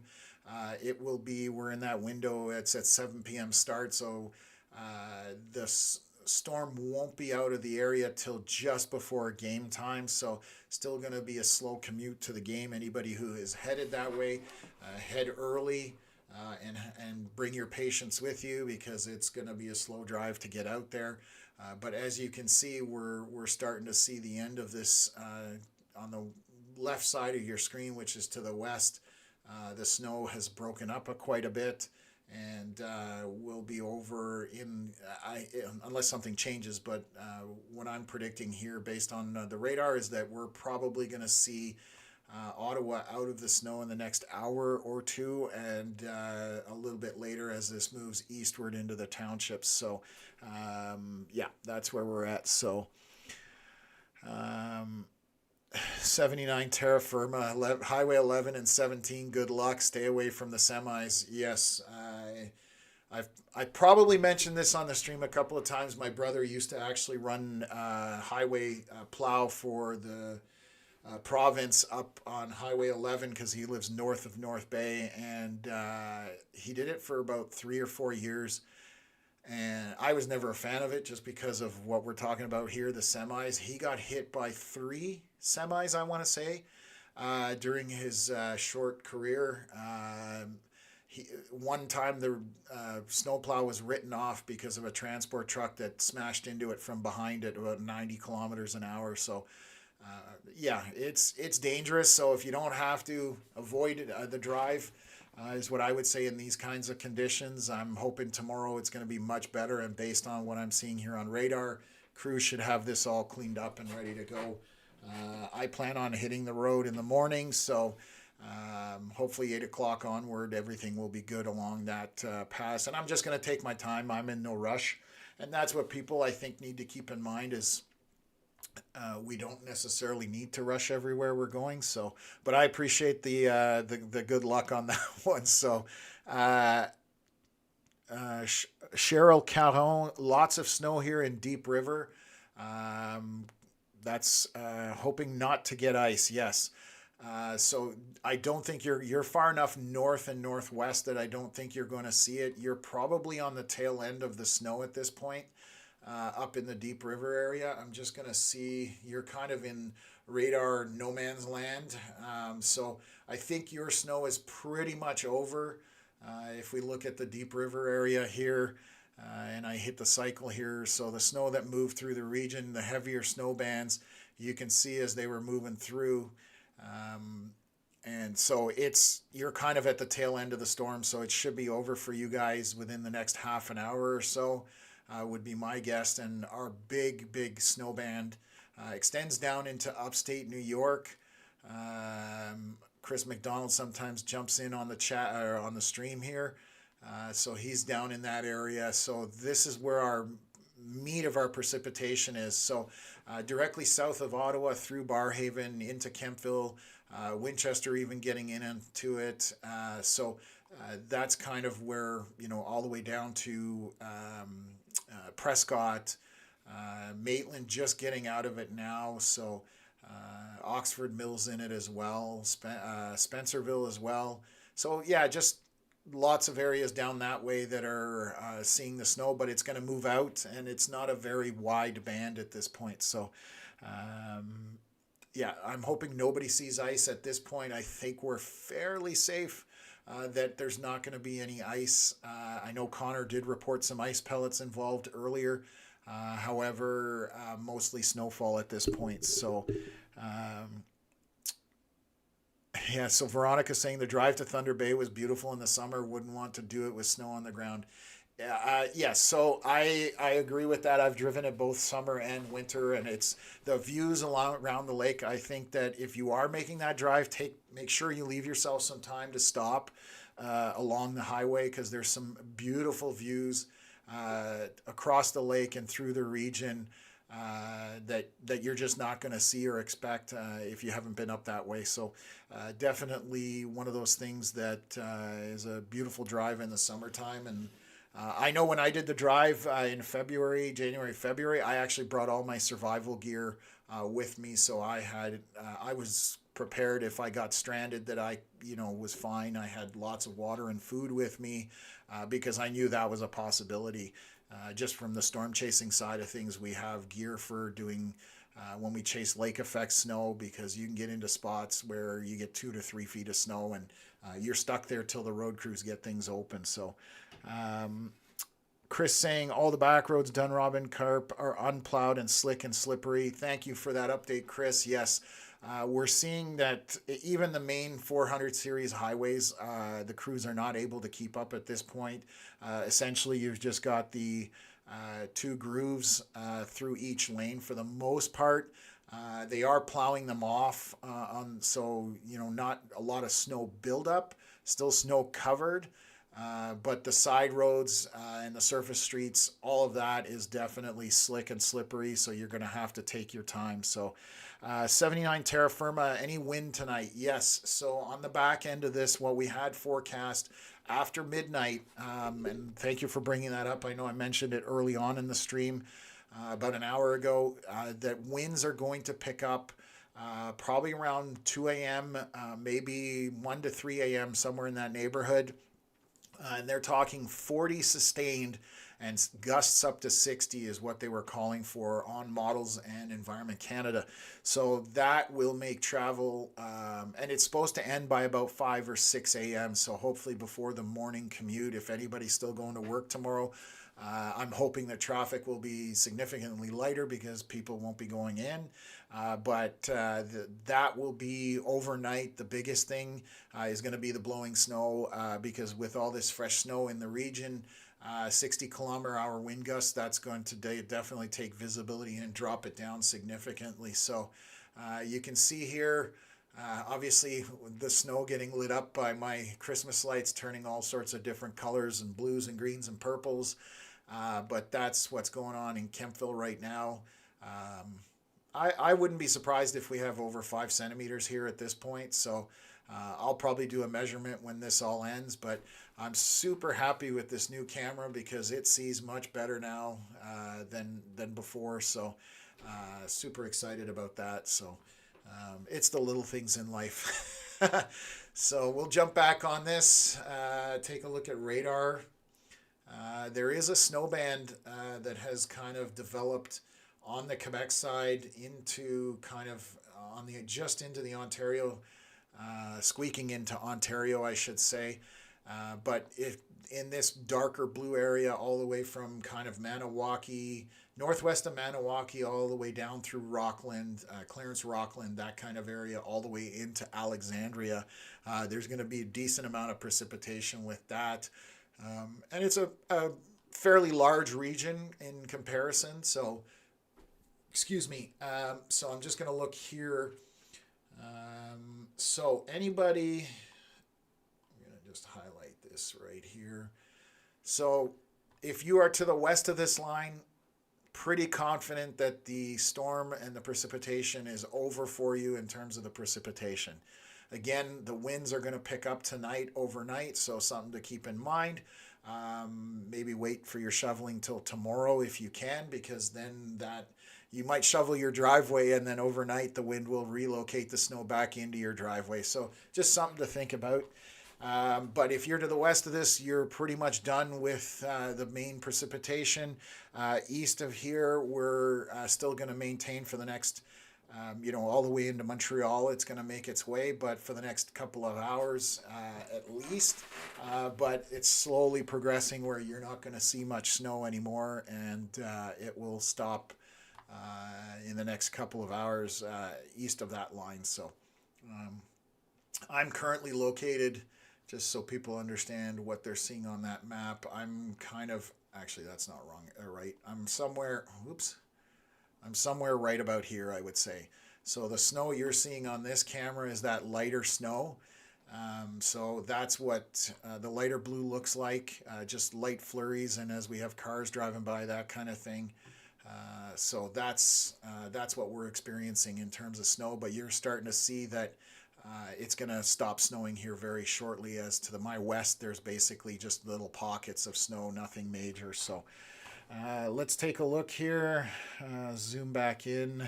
I'm going to take a look at road maps and bring that up.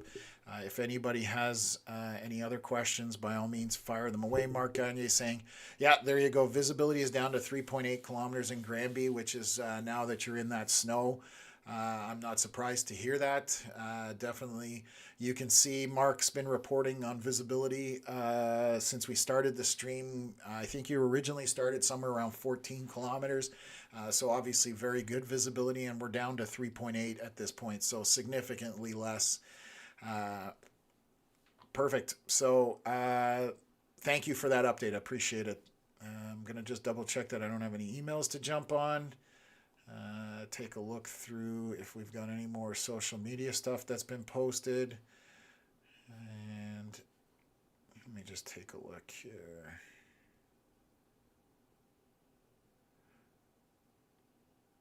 Okay, yeah. So sorry, guys. Just taking a look at a couple of things here. So 5:10. Let's take a look here. I will play this radar, and then we'll kind of look at roads a little bit.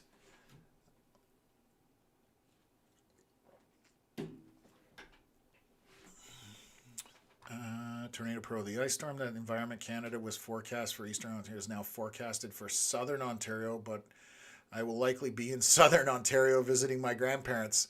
So Tornado Pro, you can't get away from it no matter what happens. But yeah, I think the storm that he's referencing was the one we were watching for Friday. Models had it for our area a couple days ago, and now it looks like it's moved more southwest on most of the models. And I mean, that's still several days out, so I'm not a huge proponent of looking at things or advertising those things that many days out, because again, as you can tell, it changes quite drastically. And it can move back and forth. It can be southwest for a couple days, and then it'll move back into our region on the models. So that's the next thing we're eyeballing is on Friday. I'm skeptical at this point that it'll be an issue for this region. And then on the weekend, there's another system that could move through that could have some snow, freezing rain, and rain involved in it. So the whole entire mixed bag could be coming on the weekend. So just keep that in mind. Again, I say could be because models still have to sort through that, and we're still quite a ways out as well on that. So those are the kind of the two things that we're eyeballing over the holidays. Then we'll be looking into next week after that. So yeah, just that's what we're tracking, and we're going to stay with it and kind of go from there. So let me just kind of zoom in here. I'm going to bring up roads. So things are improving quite a bit in the Ottawa area. Again, just slow for the most part. A lot of the red has gone away, and things are getting better on the commute home. Again, we've kind of peaked a little sooner than I was expecting, but I guess that has to do with either people heating the weather or just leaving earlier because of the holidays that are coming up. So you can see that throughout Ottawa, Gatineau, Hull, most of the red has gone away compared to what was there before. There obviously are still quite a few spots, but mostly yellow throughout the region, which is just slow travel because of the snow-covered roads. We go west up 17 towards Arnprior, lots of slow areas. 148, the same thing on the Quebec side. Heading up, I'm just going to scan up into past Haley Station, Cobden, all the way up into Pembroke. Basically got the yellow. And once you get past Pembroke, things do improve to Deep River, but after Deep River, there's we've got some slowdown areas along there all the way up 17, but then it improves. So there's probably just some of that snow moving through the area still in terms of Deep River. I know we had a comment in the chat saying they've got quite a bit of snow up there. So let's take a look at, I'm going to take a look at the highway cameras up towards Arnprior. It always amazes me. I mean, we've got one camera between Arnprior and the split between 7 and 170 or 417. Again, crazy that that's a thing, but so this is up in Arnprior. This is 5:01. This is 13 minutes ago. You can definitely see blowing snow across the road as vehicles are passing. So snow-covered roads, they don't look slushy. Normal, travel in the snow, snow coverage outside of the lanes themselves. So that's what we're seeing up at Arnprior, and that's why we've got those slowdowns. Take a look here. We'll take a look just outside of Renfrew. Renfrew showing the same thing, snow covered on the edges, center of the lanes themselves for the most part still showing good surface area. So people just running single file, hopefully nobody doing anything too stupid, and trying to pass in this kind of stuff. But yeah, that's what we're seeing, obviously getting dark up there. And then I think I have one more camera that I can look at up towards Petawawa. I'm going to take a look at one past that and see if I can tell. So this is Petawawa before it gets too dark. Just want to show you guys these cameras. So a lot more surface area available or visible in the Petawawa region, but still snow covered. You can see that on all three of these cameras here. So we'll pull that up. What else have we got here? There's one more camera that's past Deep River, so halfway between North Bay. I'm going to just see if there's anything visible here. So here you can see that essentially the shoulders of the highway are covered in snow. The center of the highway and the lanes themselves look pretty good. A lot more surface there exposed, and you can see that all the way around. So starts to improve as you get up there because the snow for the most part should have stopped in that area.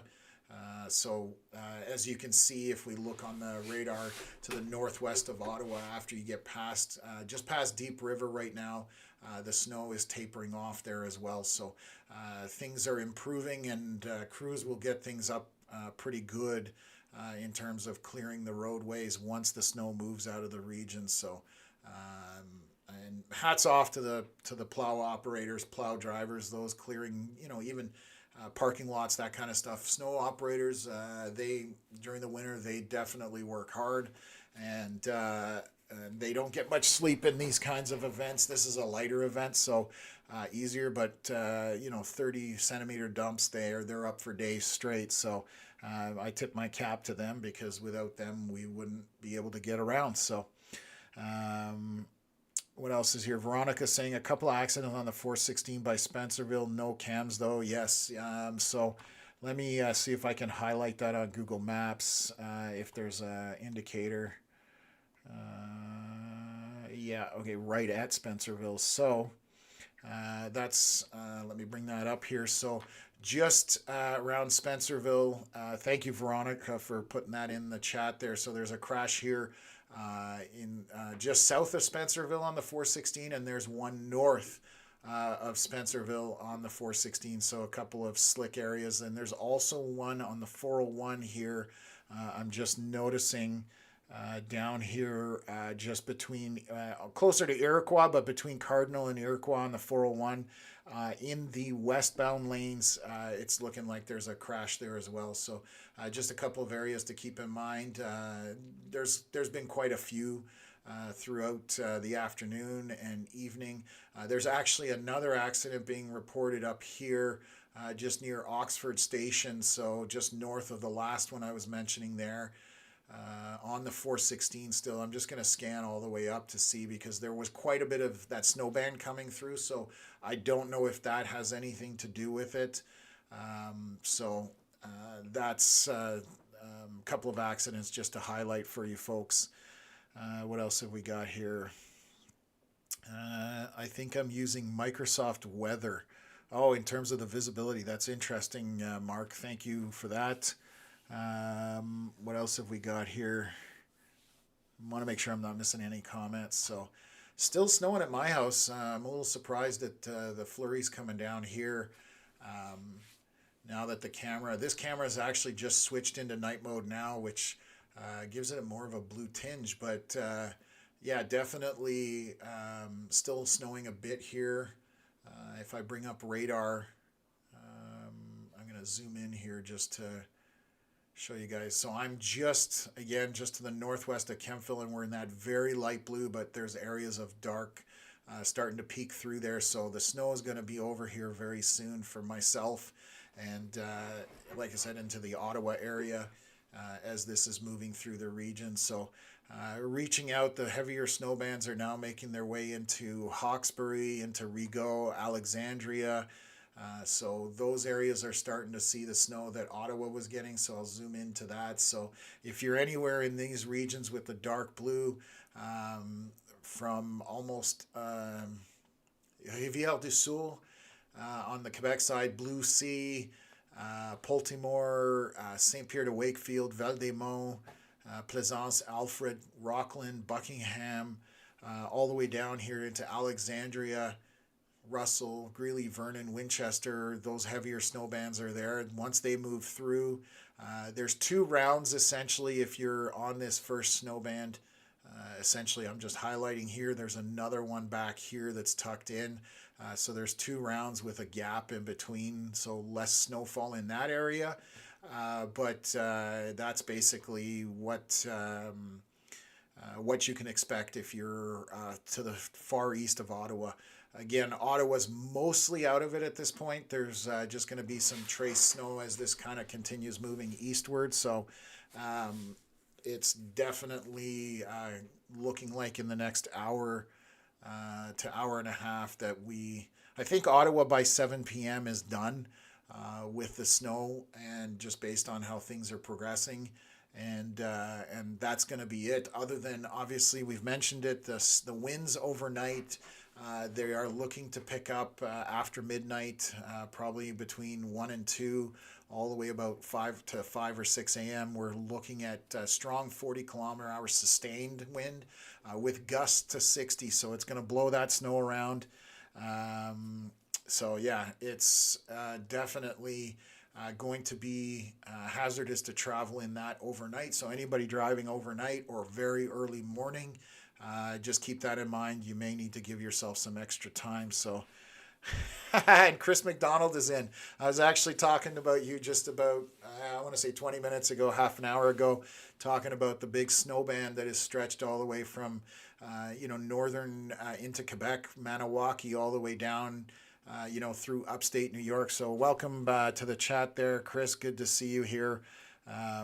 You guys are getting some of this snow band effect as well as coming through here. So Tornado Pro looks like a little bit of more moisture got into the back end of the snowstorm.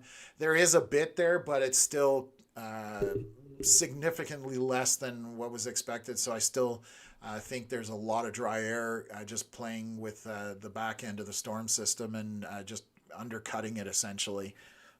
So what else? Mark saying, so from your weather data, I haven't seen the worst yet. No, you are definitely still going to see some. So again, as this whole thing shifts eastward, you're going to make your way through it at this point. Ottawa and west, for the most part, other than obviously Renfrew, Cobden, up to probably Pembroke, just trailing a bit of snow back in that area. But to the west, towards Arden, Peterborough, all along Highway 7 there, there's the precipitation is mostly done for the night. So what else have we got here? SenseForce jumping in here. Hey, Tom, fellow Kemptvillian. Awesome. It's an awesome community. Christmas Day looking pretty decent so far. Yes, so Christmas Day does look good. Boxing Day, I mentioned it shortly on the stream. So let me just switch back to this. I was watching Models with Connor for Friday, but that looks to have moved southwest of here, so more towards Toronto and southwest Ontario. That could impact with snow, maybe some freezing rain, that kind of stuff for Boxing Day. But then we're looking as well over the weekend. There's a system I think will be the next one to impact our region of Eastern Ontario and Western Quebec. So that's what we're eyeballing. Timing is still kind of up in the air a little bit, but over the weekend is what we're eyeballing for the next kind of stream that we'll be doing. Yeah, that's where things are at for the next few days.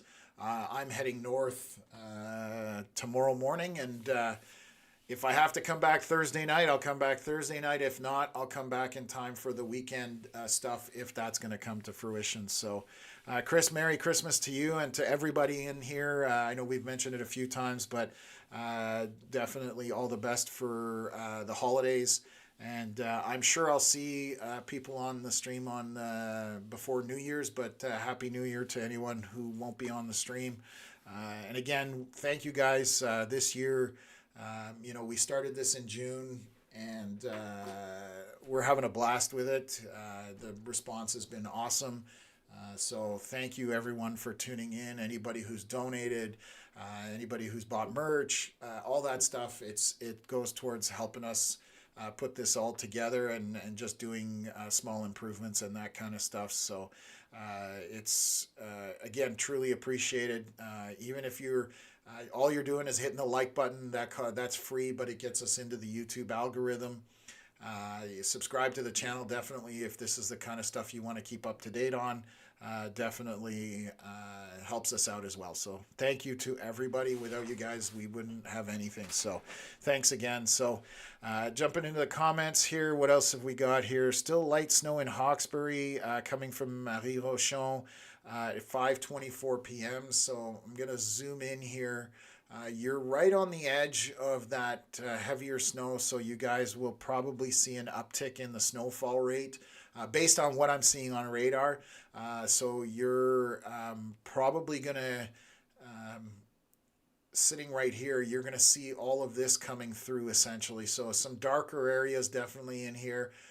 But the snow starts to kind of peter out just west of Renfrew, that kind of thing. So still a bit of time before it goes through Hawkesbury and that into the eastern townships, both on the Ontario and the Quebec side. So still some time there. But Ottawa's starting to get out of that heavier precipitation and moving into just very light snow at this point. So. Toucan. Oh, that message just disappeared as I was reading it, so I don't know what it was. But anyways, so Chris, thank you. Appreciate the compliment. We try to do our best, and again, we're looking to improve always. So if anybody has some commentary or anything, feedback, send it to us by email. You can reach out to us at CanadianWeatherLive@gmail, which is at the top of the screen in the top left corner. I should point this way. You can also, so when you can email us, but you can also reach out to us on Facebook. So I'm just going to bring this up here actually. So this is our page on Facebook. So you can reach us on here. You can message us. You can interact with us on there and follow the page so that we post on here if we're going live. So again, I've put that in here. Anytime we do go live, we put it in there. But we also have, let me go back here. We also have Canadian Weather Live Reports, which is a community group where people can just post about what's going on. You can join that group. So it's run by us. And people, there's 2,300 folks in that group. So you can post stuff like Connor actually posted half an hour ago about the snowfall rate. Always good to use a measuring tape or a ruler, that kind of thing. So those are the ways that you can mostly interact with us. And I mentioned that probably in the new year, we are going to be probably streaming live to Facebook as well. That will come as well. That's something we're working on. So just here and there making improvements. So JC family asking, when do you think Kemptville would be over? Very shortly. The only snow left for Kemptville is being Kemptville right in this area here is this snow that's moving through right now. To the west of that, there's basically nothing. So if I I'll just go through here, stop it. So I'll just go back a few frames so you can see how the snow is moving through. Once this pocket of snow is through, that's it for Kemptville for the most part. So I would say the next 45 minutes to an hour, the snow in Kemptville is pretty much done, and it's going to be light for the most part. So the back end of this storm system, the biggest thing we're talking about is wind. So JC family saying it's very pretty, but darn, that drive is nasty in town. Yes. Like I said, surface streets, side roads are definitely slick, snow covered. Main roads are not fun at this point for the most part. And even the 400 series highways, they're plowed. There's not a lot of snow accumulation, but the lanes are snow covered, that kind of stuff. So again, my neighborhood, they'll do overnight. This is just outside my house in Kemptville, and definitely we've got probably 5 to 8 centimeters of snow on the ground at this point. So I'll have to clear my driveway before I take off in the morning. Probably do that tonight before I go to bed, but that's what we're looking at. Still some light precipitation happening here, but for the most part, it's mostly over. So yeah, we're out of it for the most part. And again, if I show you guys the bigger picture in terms of the region, you can see how that mostly is moving out and heading eastward essentially. So to the north of Ottawa, it'll be sustained for a little bit longer. South of Ottawa will definitely dissipate a little bit sooner is my suspicion here. So yeah, that's where we're at. So JC family, 43 is a slip and slide. Yuck. Yes, it definitely would be in these conditions for sure. So just I've said it all through the stream. Keep enough distance between you and the car ahead of you, and enough time to brake, and be patient, because nothing moves quickly in these conditions at this point. So let me just take a look here. I'm going to zoom out. Still quite slow in the region, so I'll bring this up again. Obviously, a lot of yellow throughout the whole area on the main arteries throughout eastern Ontario, even into, I'm just going to look into the Quebec side here. So still yellow on that side, but nothing out of the ordinary. There does seem to be a slowdown here, and that's because there's an accident. So this is on the 50, just before the 321. There's a crash. You can see it's slowing down traffic in both directions on the 50. So anybody north of Papineauville on the 321 at 50, that seems to be a bit of a problem spot with an accident right now. Just looking to see 417 out to Castleman, up to Vankleek Hill. All of that is slow and yellow. 401 definitely showing yellow for the most part throughout where these snow bands are. So if we look here, obviously the snow bands setting up near kind of west of Cornwall, southwest of Cornwall, back where the 416 is with the 401 interchange. So those are definitely those areas that we're seeing those slowdowns on. I'm just going to take a look if this slowdown in here. So this is another accident. So Iroquois, 401 area between Iroquois and Cardinal. That accident, I think, is there from earlier. So westbound lanes are definitely impacted by that. You can see the slowdown here, and it looks like there may be another additional accident just before the exit to go to Cardinal. So that's something to keep in mind. Just going to scan down here the 401 going through Brockville, and then it starts to improve because going back to our radar, as you get south of Brockville, as you can see on the radar screen here, into Kingston, the precipitation for the most part is over. So just spotty precipitation at best. And so you're going to see that driving conditions are improving as you go down there. Highway 15 definitely looks slow back into Smith Falls throughout most of the drive. Just taking a look here. Yes, so slow all the way from Kingston all the way up there. But if I start zooming out here back into Toronto, you've got green travel all the way into Oshawa. This, I'm assuming, is rush hour traffic. Wow. University of Toronto Scarborough shooting. Sorry, guys. I just noticing this on Google Maps 4 minutes ago. I don't know what's going on, but apparently University of Toronto has had some kind of shooting. So I don't like reporting that kind of stuff, but it is definitely been highlighted here. So I just want to.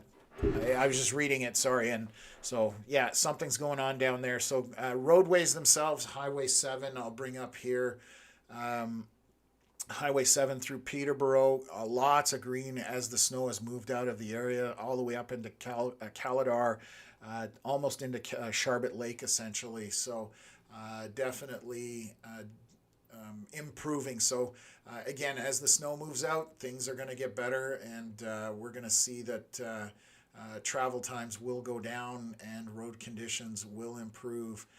I am showing another accident on the 416 just to the north of the Rideau River crossing. This does look like it's on the southbound lanes. They may actually be rerouting traffic based on the red on the off ramps. I do not have a camera there, but I can look at one on. Let me just pan back here, folks. Let me just see. There's right there. There's one. So this is 31. So this is 4 minutes ago. Yeah. So the opposite side of the 416 has no traffic. It looks like there's just a snowplow. That could be just coincidence or luck, but it looks like all the traffic's on the one side of the highway. So again, I mean, I've only got a still image to go off of, but 416 might be a bit of an issue for travel right at the Rideau River crossing is what I'm seeing. So if you're heading in this direction or around that area, definitely something to keep in mind. So we're seeing that there. What else have we got? Just looking around here. So what else? I'm going to jump into the comments as well so I don't get too far behind in there. What else have we got? Canuck Tunes, Canada here. So how is everyone? I'm doing great. I can't speak for everybody, but doing awesome. Thank you very much for tuning in. Glad to have you on the stream. What else is here? SenseForce, I have a question about radar patterns, but it's too long-winded. I'll try email you sometime. Yes, you can definitely do that. Like I said, so Canadian Weather Live at Gmail is the email address best to use for that. And fire away, and we'll do our best to answer between Connor and I. If we can't, we can kind of get the right answers or figure out everything for there. So Canuck Tunes saying no power outages here for now, and that's a good thing. Actually, I can bring up our Ontario hydro map for outages. Doesn't seem to be a lot in Eastern Ontario for the most part. There are some larger ones back to the west. This map unfortunately zooms in drastically. So for Eastern Ontario, around the nation's capital, up into Pembroke, not much going on. The biggest ones I see right now are up in here. There's about 100 customers near Buckhorn. That's got a power outage up in that area. There's another one here near Kearney. That one's 142 customers. And then there's a larger one here by Perry Sound. That's 142. So nothing super major right now in power outages. These are probably quite isolated. Nothing in large scale. This hasn't been a heavy snowfall or anything like that. The only thing overnight, the winds 40 to 60 shouldn't cause any issues unless something has already been weakened. We shouldn't see too much happening in terms of power outages overnight, but always a good thing to look at. So thank you for making that mention, because it reminds me to go look at things. So appreciate that. Let's take a look here. Dave reporting in from Morrisburg under one of those snow bands that we had earlier. Just down to right here. You're still going to get a little bit more, saying 10 centimeters in Morrisburg. So along the Seaway, they just went through these heavy snow bands. Morrisburg here, all of this heavier snow is what just came through the region along with the snow bands earlier. So about 10 centimeters being reported from that area. Thank you very much. Veronica out of Cardinal is a mess for snow right now. Yes, absolutely. And then Connect Tune saying the Hydro Ottawa map is pretty clear as well. So perfect. So just scanning here.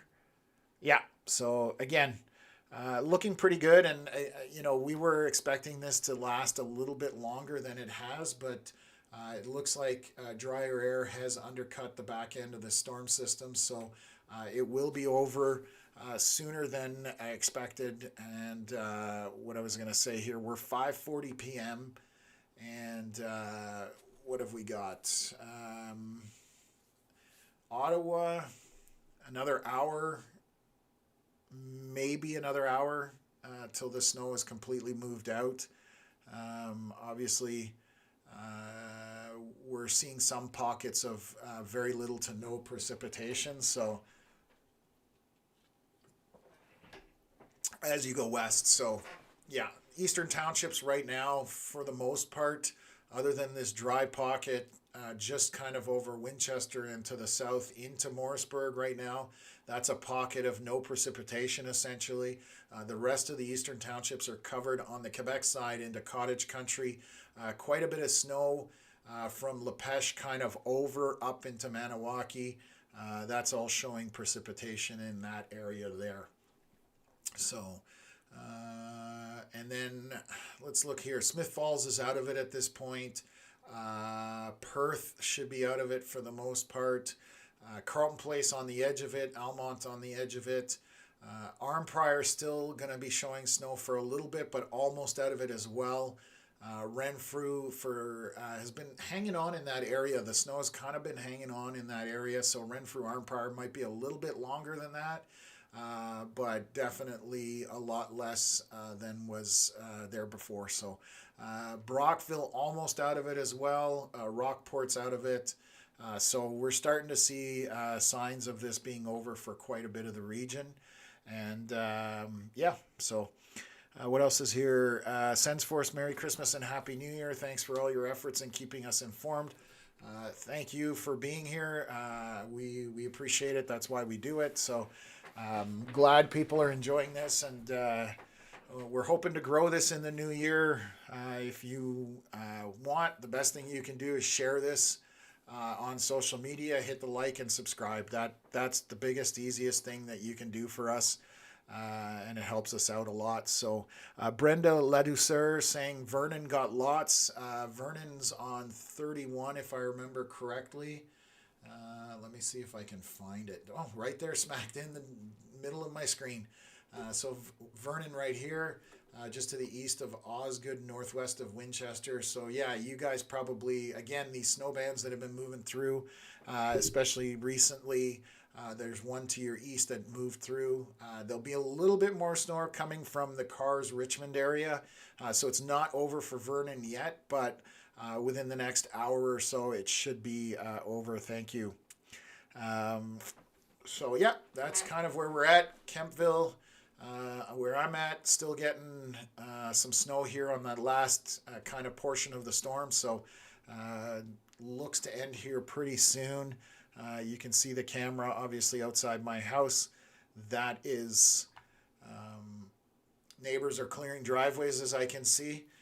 I can keep an eye on my neighborhood from here. It's kind of cool. So people across the park coming through. But yeah, anyways, at the end of the day, this is definitely kind of the tail end of the snowstorm where you can shovel the driveway.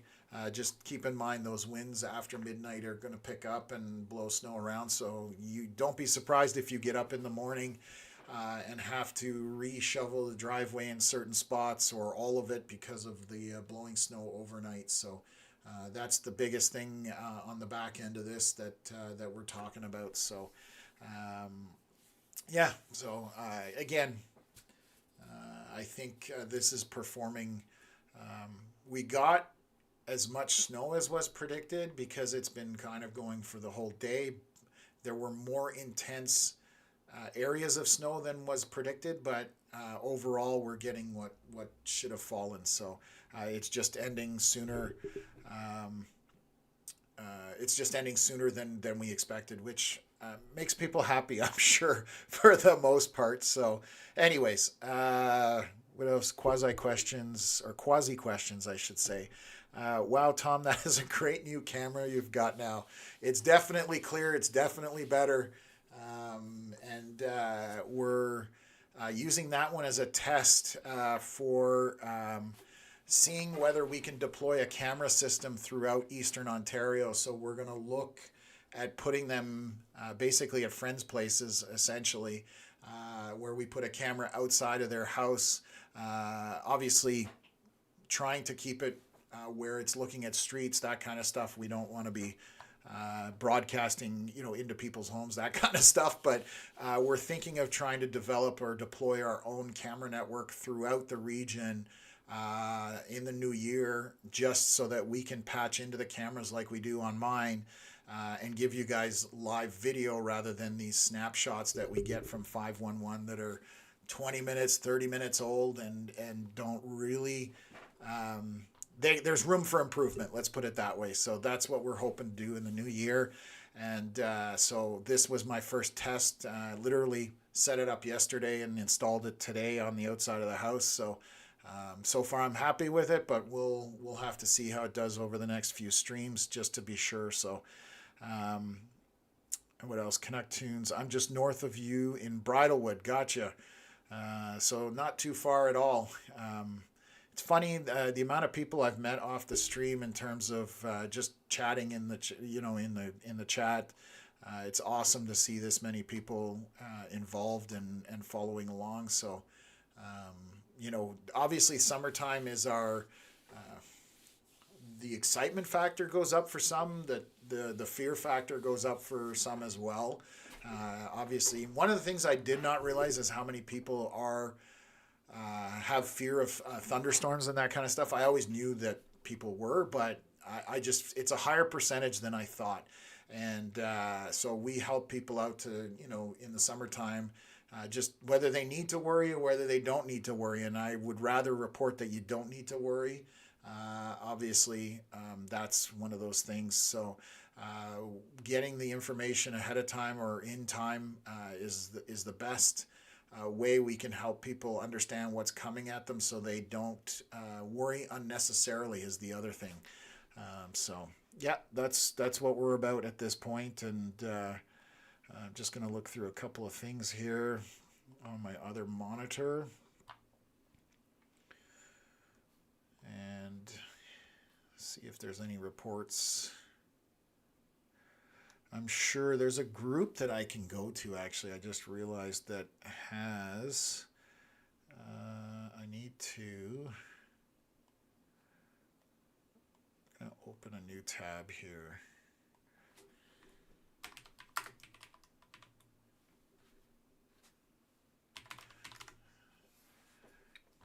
And if you guys have suggestions where we can get information, I mean, it's obviously... helps us spread the information. So I'm just going to take a look here. 13 minutes ago. Okay, so this is actually not a bad group to be a part of. So this is 13 minutes ago, and I'm going to bring it up here. I knew it'd be inevitable that somebody would just lose it and get in. I knew it'd be inevitable that somebody would just lose it and get. Oh, there it is. Okay, I'm going to mute it because I don't want to air something I shouldn't. So I had to quickly turn my volume down there. Okay, I've muted it. There we go. So this is 417 eastbound, just before Anderson. Car in the ditch. Sorry, I apologize. So that's just some of the stuff, and you can see the road surface. Obviously, slow travel. There's some more vehicles in ditches, but decent amount of accumulation on this from what I'm seeing. So just stuff that we're seeing about social media. So wanted to share that. What else is here, Rick? A lot of other weather channels seem to prey on people's storm fear where you guys don't, and that's very much appreciated. Rick, that is our, if I had a core, group of values, that's one of the main reasons the channel was actually started, because you're absolutely right. There are other storm groups that I use it, the hype up events, and somewhat fear monger, and we would rather do the total opposite, because there's enough in life to be worried about that you don't need to unnecessarily worry about weather. So we try and report accurate, informative information, and we like to educate. I love to explain what's going on so that people can look at it on their own in the future and don't necessarily need us to look at, but they can understand on their own if they're elsewhere. For example, if you're traveling to Alberta, I'm not covering Alberta right now, but if you've got a radar app, you can look at it and go, oh, okay, I remember Tom saying XYZ, I don't need to worry about it, that kind of stuff. So we love to educate and inform. That's the biggest thing reason I started this channel. So yes, there are places that use Tornado Tuesday was a classic example for use in Ontario in early spring. That is not something that's even used in Oklahoma, where their tornadoes are a regular thing in the springtime. We're talking March, April, that type of thing. It's not a thing that happens. So somebody used the line Tornado Tuesday. That's totally the only reason you're doing that is to get clicks and fearmonger. So that's one of my biggest pet peeves, is that places do that and it doesn't help anybody out. So thanks for mentioning that, Rick. I appreciate that. Well, so we had a tornado form just above us and land next to the highway in Arlington Woods, coming from Canuck Tunes, and I'm guessing that's the September 21st, 2018 tornado, if my memory is any good. I think those are the ones. There was one in Dunrobin, and there was this one that went through Arlington Woods. So correct me if I'm wrong, but I think that's the one. So Rick saying, educate and teach people to respect the weather rather than fear it. Yes, it's best to know what's coming at you. If you know or understand what's coming at you, you have less to worry about and fear. So what else is here? Around 350 out of power in the Glebe Annex, Dow's Lake area, with restoration estimated at 10:30 p.m. Thank you for that. So that's in the Ottawa hydro sector, and that's in Ottawa, saying 350 out of power in that Glebe Annex, Dow's Lake area. Thank you. Chris McDonald, don't be scared, be prepared. Yes, 100%. I'm going to harp on that, but yes, 100%. That's what we need to do. So quasi question saying, I agree, fear mongering is alive and well to feed people with storm anxiety. And if anything, I love to cure people of storm anxiety, because knowledge is power, and especially when it comes to weather. So definitely make sure you know where you're getting your weather, and that it's a place that's giving you concise, accurate information, and not just turning up the volume. So during a snowstorm, stay close to home. Coming from Mark, yes. If you don't need to travel, don't. There's no point. What else? Tornado Pro, looks like snow is lingering for the Ottawa through Kemptville areas. Yeah, I'm noticing that there is a little bit still kind of hanging out. So it might be a little bit longer before this all moves out. But obviously to the west, you can see that it's slowing down in terms of the undercut, I think, into the storm. So it's going to hang around a little bit longer, but it's not going to be as intense for most of the region as it was earlier. It's just going to be light snow, so that's going to help things out as well. And then Canuck Tunes, yep, what a mess it made. Yes, I was actually on that storm chasing back in 2018. I had my storm chasing truck, and we were in Dunrobin when it hit Dunrobin, and did search and rescue there once I came into Dunrobin, and it was completely shattered. My chase ended there, and we started helping out, getting people out of homes and that kind of stuff. So What else have we got here? Okay, yeah, perfect. So, Rick, I've been here all along, only missed a grocery store shop, even sent in videos of Highway 7 from the drone. That's Melissa and Rick chatting in the chat there, so just kind of funny to see that. And Rick, thank you again for sending in that video footage. It's awesome when people share it. It helps out immensely. So, and it's very much appreciated. So, okay, let's take a look at a couple of things here. I'm gonna take a look back at roads. Being, what is it? Almost 6 o'clock now. So we are getting hopefully to the end of the rush hour. Ottawa does look to be clearing up, so I'm going to bring it up here. This is obviously far better than it was about an hour and a half ago. Again, slow travel, Hull, Gatineau area, most of the red is gone. There only seems to be a little bit of red up here at the top. I'm wondering if there's an accident in there, but doesn't look like there's anything reported on Google Maps. So roadways are improving coming out of the Gatineau area, out of the Hull core. Most of the red is gone. If we look at the Ottawa 417 through the main core of Ottawa is just yellow at this point, which is expected with the snow. The slowdown after the split for the 174 is still there, but it's improved, not as much red and not as dark red. That video that I was showing you guys just a short while ago, that I believe is this accident right here, hence the slowdown. So that was that one I was showing you guys on Facebook.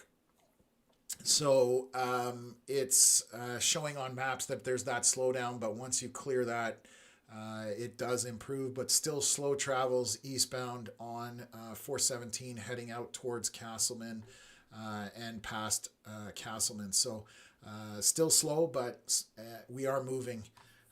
6 o'clock, this is what I was expecting. We were asking about the Sens game that's in Canada. Definitely major arteries, 417, 416, still yellow throughout. Down by the Carling, westbound Carling on the 417, almost to Bayshore. It has improved. It's still red, but it is improving, so that's getting better. 416 southbound all the way.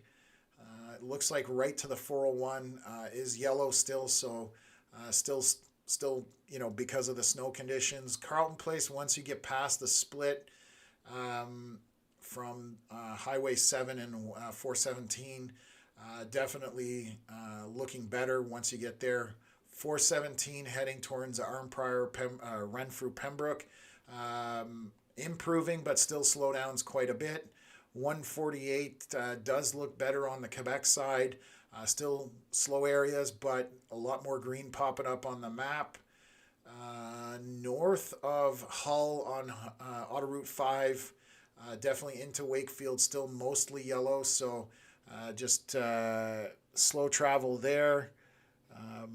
And continuing on the 105, further north up all the way past Bouchette, still slow travel up into Maniwaki, because if we look at our radar, you can see where the snow is all the way up into Maniwaki at the north end of the map. So that's why we're seeing those slowdowns in those areas. So what else have we got here? I'm going to zoom out here. It looks like we're getting on the New York side, possibly some freezing rain south of the border at this point. So freezing rain mixing in with the snow, it looks like. Now that's far from the radar, so I can check actually the Watertown radar. So Watertown radar is showing that freezing rain mixture in there, so probably not the best travel south on that's Interstate 81 going into Syracuse. If anybody's going to the US, down to New York or to Syracuse, anything in that area, freezing rain looks like south of the border of us, so just keep that in mind if you are traveling that way. So switch back here to our Franktown, Canada radar. So Eastern Township still seeing quite a bit of precipitation into there. There is a bit of a transition or pocket area where there's not a whole lot of snow in between. And then again, Ottawa, Barrhaven, there's a bit of snow lingering here from Almont out to Vars. There's more intense snow there. So, but we are getting at the end of this. So that's the good news, that things are definitely coming to an end here. So what else have we got here? Old McDonald has to go. Merry Christmas, everyone. Yes, Chris, good to see you. All the best for the holidays. Hope you get some time with friends and family, and we'll see you on the next stream whenever that is. If it's in 2026, Happy New Year as well. So, what else have we got here? Denise, thank you very much for that comment. Tom, you and Connor are the most reliable and trusted source for weather live and weather updates. Thank you so much. We appreciate it, and thank you for the kind words. That's what we're here for. So glad to hear that. That makes my day, and definitely makes all the hard work worth it. So thank you for that. And I'm just going to look here, just checking on some other stuff here, see if any accidents have cleared up. So far, I don't see any of them clearing up, so I'm just going to look around. I know we have a number of viewers actually from Smith Falls, Perth area. Roads around there are outside of the Smith Falls area, a lot of slowdowns between Perth and Smith Falls. South on 15 heading towards Kingston, Highway 29 down to Brockville, slow. It looks like for most of the way. When you get close to Brockville, it does get better. Between Smith Falls and Kemptville, slow. Again, I'm assuming snow covered and that kind of stuff. So definitely keep that in mind. Between Carleton Place and Franktown, quite a bit of slowdowns, but just slowdowns. From Franktown to Smith Falls looks fairly green, so that's good. And then Perth back to Carleton Place. As you get closer to Carleton Place, because of the snow that's currently falling, it's slower there. So I'm just highlighting that. Just going to zoom in here. You can still see, but in Perth, which is down in this area right here, you can see that there's basically no precipitation, but when you start getting closer to Carleton Place, there's still precipitation in that area, so that explains why we've got those slowdowns in those areas. So okay, what else? Thoughts on tomorrow's weather? Did I hear you say wind is to pick up to blow this snow around? So question from Quasi Questions. Yes, so weather tomorrow, this is going to end by midnight. This is all out of the area for the most part, unless something crazy happens. Which can happen with weather, but after midnight, we are forecasting winds probably around between 1 and 2 a.m., picking up to 40 kilometers an hour with gusts to 60. So that will be the problem overnight. So anybody who's out and about overnight traveling, you're definitely going to have some visibility issues with this fresh powdery snow. Definitely light and fluffy, so it's going to blow around.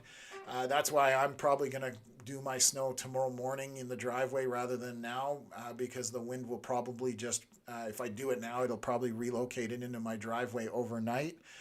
So yes, there are winds.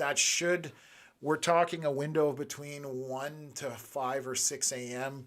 For those winds, and then it calms down. So hopefully, unless you have a really early commute, the wind should die down before you have to head out in the morning tomorrow, but just something to keep in mind overnight. So what else have we got here? Rick saying the scanner has definitely quieted down. No major accidents, nothing with any reported injuries either, that's fantastic news. I mean, the last thing I want to do is hear about accidents where it's involving, injuries or the worst case scenario. So definitely good to hear that. So, it's good when people heed the warnings and just stay off the roads when they don't need to necessarily travel. That's fantastic. So, What else have we got here? Okay, so caught up on comments. I'm gonna see no new posts there. I'm just checking. Yeah, okay, perfect. I'm just checking up on a few things here. I'm gonna see if there's anything else that's been posted in some of the groups. Just anything I can keep you guys up to date with, but there hasn't been anything. Okay, yep, I'm caught up on that. So what else have we got here? Let's take a look. I'm going to take a look here through Ottawa. We'll go through the cameras. I know the Sens game is on in an hour, so we'll take a look at what traffic's like, especially with, what is it? There's that commercial complex out there, Tanger outlets and all that kind of stuff. Being Christmas, that's not going to help things with travel out there. So let's bring up some cameras. We'll take a look to see what they look out. This is Tanger Outlets, Palladium Drive for the hockey game. This, to me, looking west. Interesting. I see that and I'm thinking east, but okay. Anyway, so this says it's looking west. Bunch of traffic, snow-covered lanes for the most part, but nothing too bad. So that's not bad at all. It almost looks like people are staying off the roads even for the hockey game. That's right at Palladium, so you would think that that would be one of the busier spots on the 417. I'm going to look at Terry Fox. So this is Terry Fox looking west as well. Traffic is fairly light, so again, people are probably avoiding travel. So if you are going to the hockey game, it doesn't look like it's, other than slow going just because of conditions. Traffic itself does not look like it's condensed or bumper to bumper. So just going to kind of go through here. This is by Corkstown Road. Definitely the headlights make it look a little more dense than it is. This is again looking west. I swear this is looking eastward back at Ottawa because that's the hill coming up to Canada, but I don't know if somebody mislabeled this. I don't know. Maybe I'm crazy unless this is coming up the other side. But anyways, you would think Ottawa would have it right. So I'll stick with that until I have reason to think otherwise. So Bell's Corners, again, you can see the snow kind of blowing around in the lanes on the ones that are the exit lanes. They're just less traveled, but the main 3 lanes still showing surface through the snow, but very snow covered. So anyways, yeah, so it looks like travel is slow, but the volume of traffic has definitely gone down significantly and shouldn't be too bad getting to the hockey game. After the hockey game, things look like they'll be decent for travel as well because the snow will have moved out of the area. So Anthony saying still steady coming down in Cantley. You should be done soon in Cantley, maybe a little bit longer. You're on the edge of a bit of snow. There's a little snow band to the west between Shawville and Cantley, but nothing large. It'll be decent snowfall rate in it, but nothing too bad. So Mark asking, how often do you see tailgating when you post traffic cams? In the wintertime, I see it quite often. I try not to highlight it or whatever the case may be. But yes, I mean, it's a common practice. I mean, if you spend any time on the road in the wintertime, people follow way too closely. Biggest thing I can say is stopping is the bigger problem that people don't take into account. So, yeah. So anyways, yep, definitely. Still decent snow here in Canada. And yeah, you're tucked in here. There's a bit of snow just hanging out kind of in the Canada, Stittsville, Richmond area. So definitely still going to be some precipitation there. Kemptville here, we're still getting a bit of snow. And again, I can bring up the camera. You can see how light it is. It's very light snow. So not a lot going on in terms of the heavier precipitation, but still getting it. So it is still accumulating here. So what else have we got?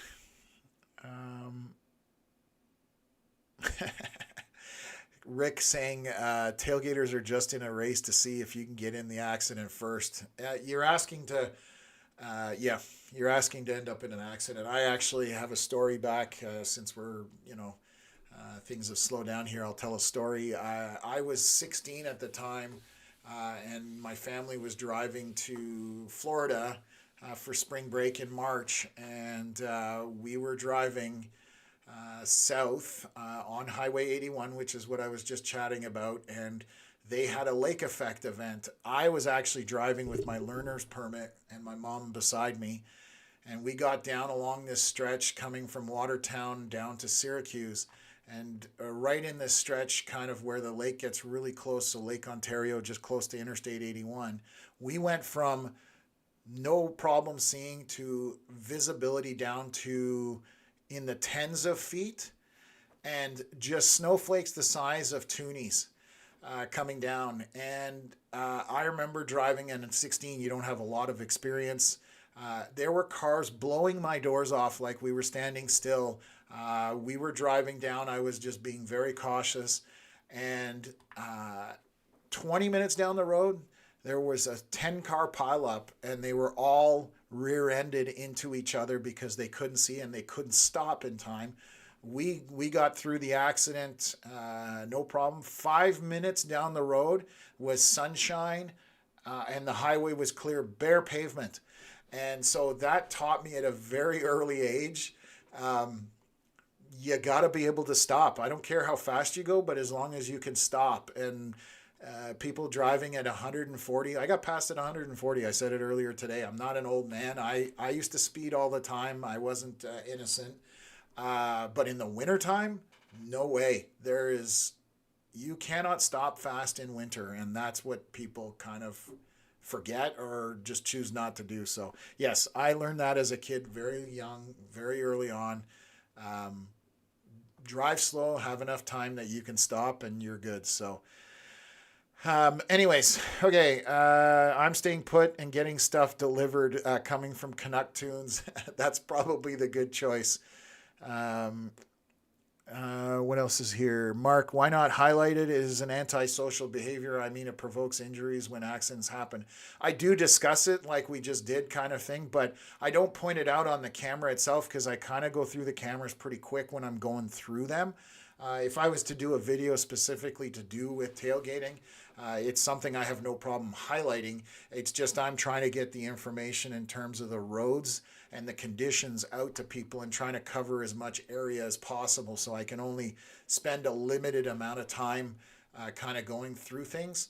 So that's why I don't highlight it. It's not I'm not avoiding the topic. I will tell people that if you're tailgating in winter, it's a terrible idea and you're part of the problem. So yeah, no issue there. It's just I'm trying to get through so I can get a lot of stuff covered. That's more the issue than anything. So Tornado Pro saying, I've had a lot of experience driving my e-scooter at 25 kilometers an hour until it broke because I used it a lot. So that's, you wore out your scooter, which is impressive. I have always been afraid of those because, not afraid of them, but cautious of them because I would hate to get into a speed wobble and then wipe out and plant my face into the ground because that's probably what would happen if I used an e-scooter. So, and I would probably make it go faster than it should and all that kind of fun stuff. So usually injuries happen from that, and I'm learning in my old age that I don't heal as easily as I used to. So quasi questions. I just measured the snow front and back of the house, and both are in agreement. 4 inches south of Vernon.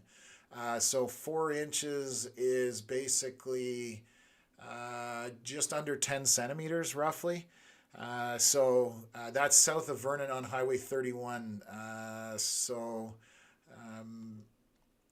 right here, smack dab in the middle. So south of Greeley or southeast of Greeley, between Winchester and Greeley. So thank you for that report. That's a good amount of snow. So still a little bit more lingering and coming. So there's pockets of this snow. Ottawa looks to be out of in a pocket of very little snow at this point, but Canada, Stittsville, Richmond, North Gower, Greeley, Russell, almost to Vars are in a pocket of some snow. So still going to continue accumulating as well. So what else have we got here? Yeah, Mark Gagne saying that's okay as long as you realize that it is as bad as drunk driving. Don't even get me started on drunk driving. So, yeah, you would think in this day and age that's something that we don't do, but yeah, apparently people still do it. So I have no sympathy for that kind of stuff. So, yeah, that's definitely one of those things I have a short fuse for. The worst injury I got from my scooter was a bad scrape on my arm because of a sharp turn. Tornado Pro coming in with that comment. Yeah, the scooter turned left and you kept going straight.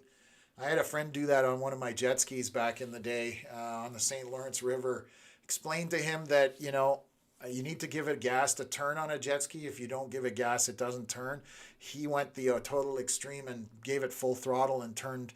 The jet ski turned left and he just continued straight and skipped across the water. So funny to watch.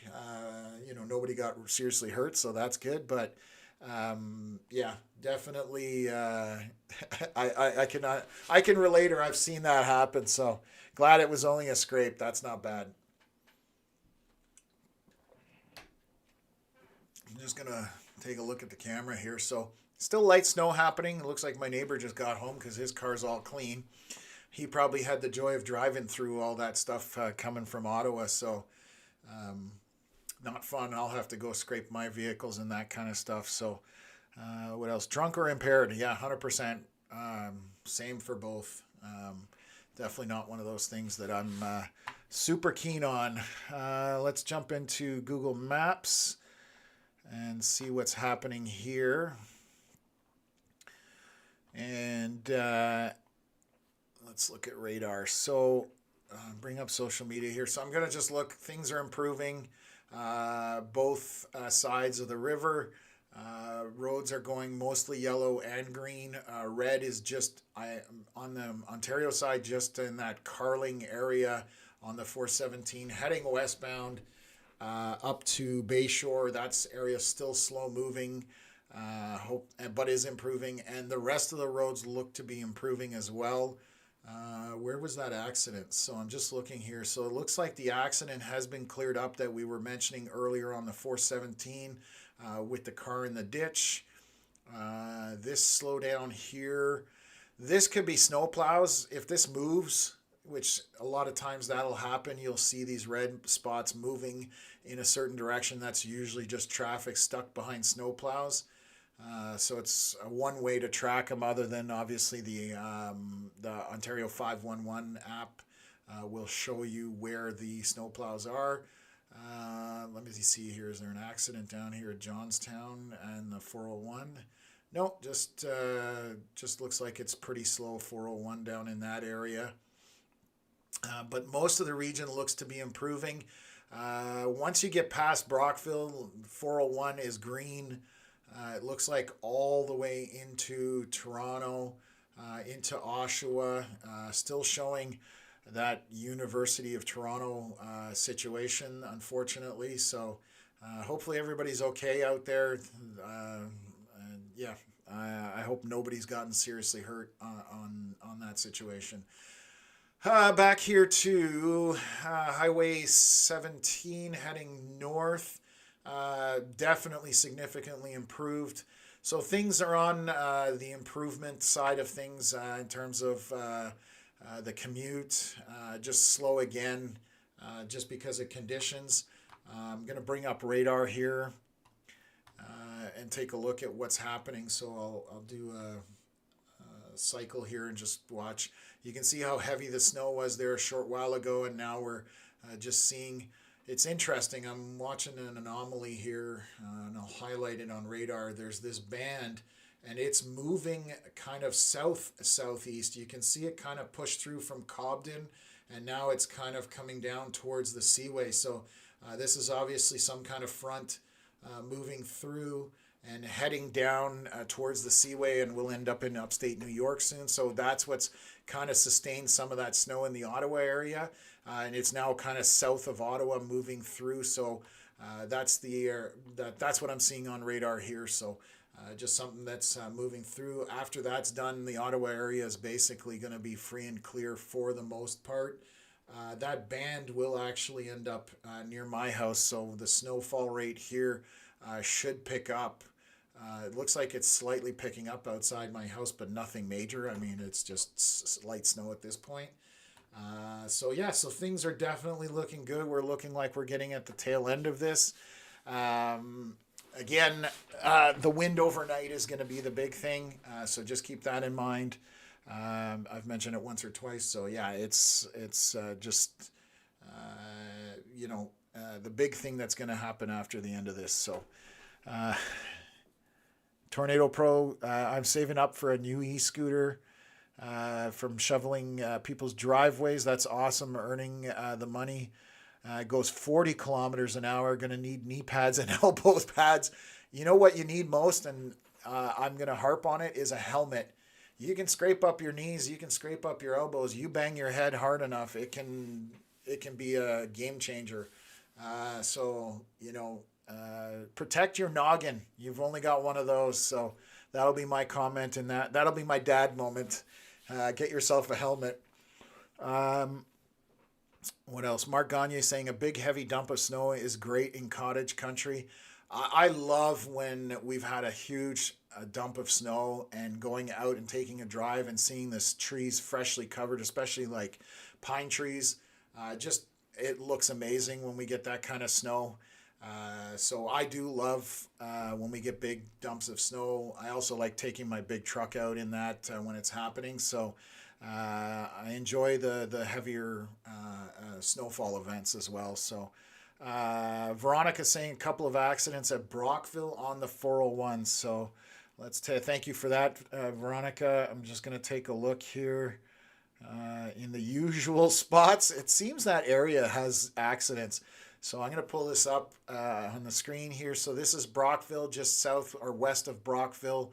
The last stream we had an accident just a little bit further west here on the 401. So there's one indicated here and one indicated here. So this is just after the last exit for Brockville.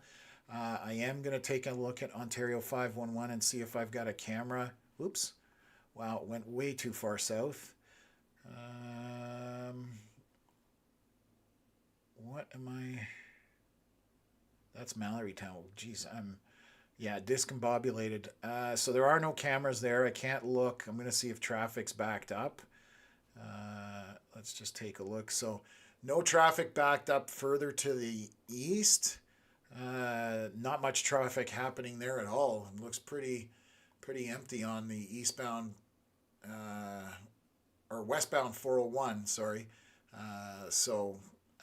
Nothing impacting that far back, but definitely showing some accidents on Google Maps right back here. So something to think about if you're heading on the 401. Just expect that in that area there. So what else have we got? Oh, perfect. Tornado Pro saying, yeah, I always wear a helmet when biking or on an e-scooter, of course. Perfect. Glad to hear that. Appreciate safety, right? Anyways, what are we? We're 6:20 here. So I think unless anybody has some specific questions, this is going to peter out in the next couple of hours. Roads are improving, so things are getting better. Sorry, I've just got to make an adjustment on my monitor that's trying to shut off on me. Sorry. So yeah, I mean, I'm going to hang out for another probably, I'll cut the stream probably around 6:30. It's definitely gotten a lot better and things have improved. So if anybody has questions or wants me to answer any travel questions, that kind of stuff, or anything weather related, just fire away before I cut off the stream. But I think we've gone through the meat of it here, and And I appreciate everybody tuning in. It's definitely great to see people on the stream. And again, I know I harp on it, but if you can like it and subscribe and share it, that helps us out. Costs nothing to do that. Get the word out. That's kind of what we're trying to do. And hopefully we grow this channel to where we, where we're a staple in this region for people to return to. So yeah, definitely we appreciate everybody here. And again, all the best for the holidays for everybody.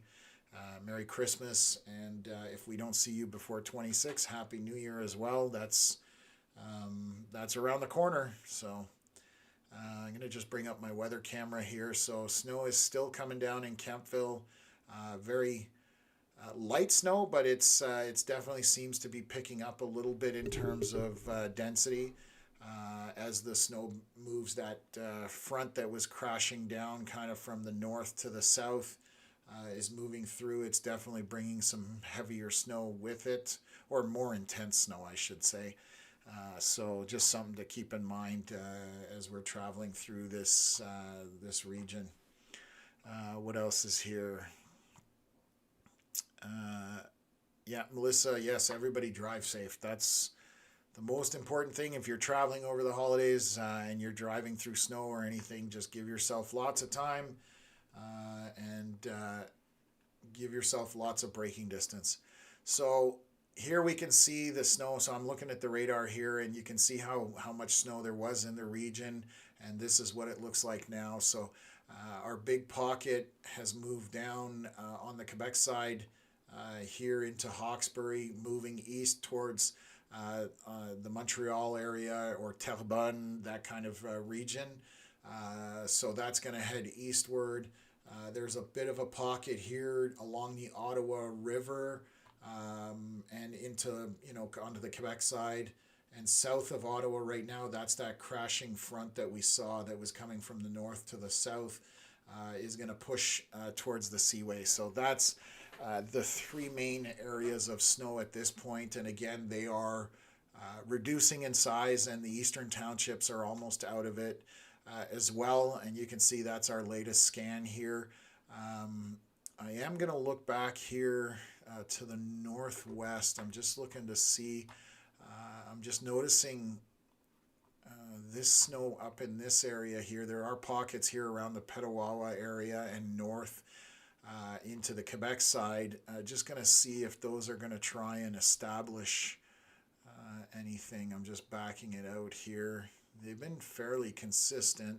They're just getting, the reason they're getting bigger is they're getting closer to the radar, but you can see, so when I do this, it's jumping back to 330 because it's the last scan, and then it just starts over at the beginning.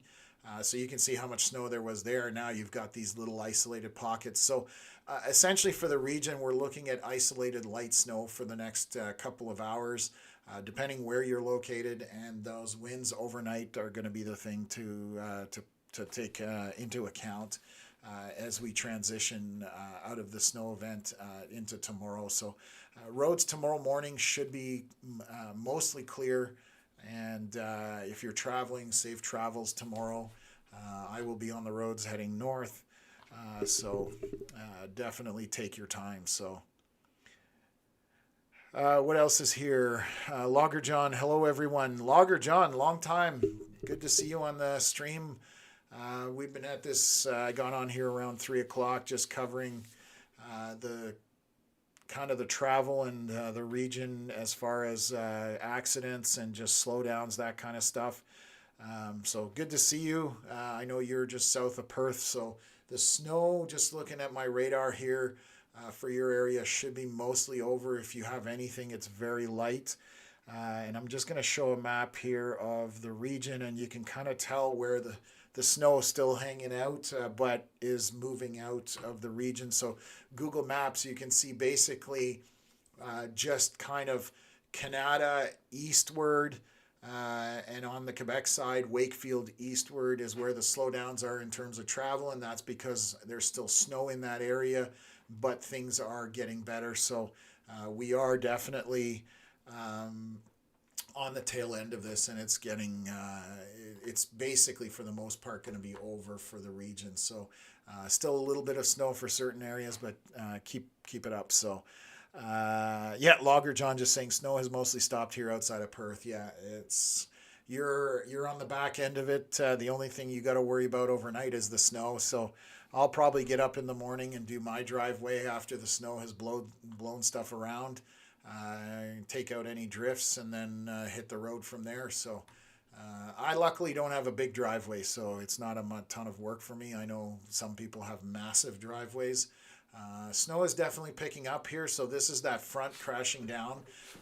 Just light snow, but still going to accumulate, and then hopefully they'll have the roads plowed overnight at my house here, and yeah, so things will improve from there. So I appreciate everybody tuning in.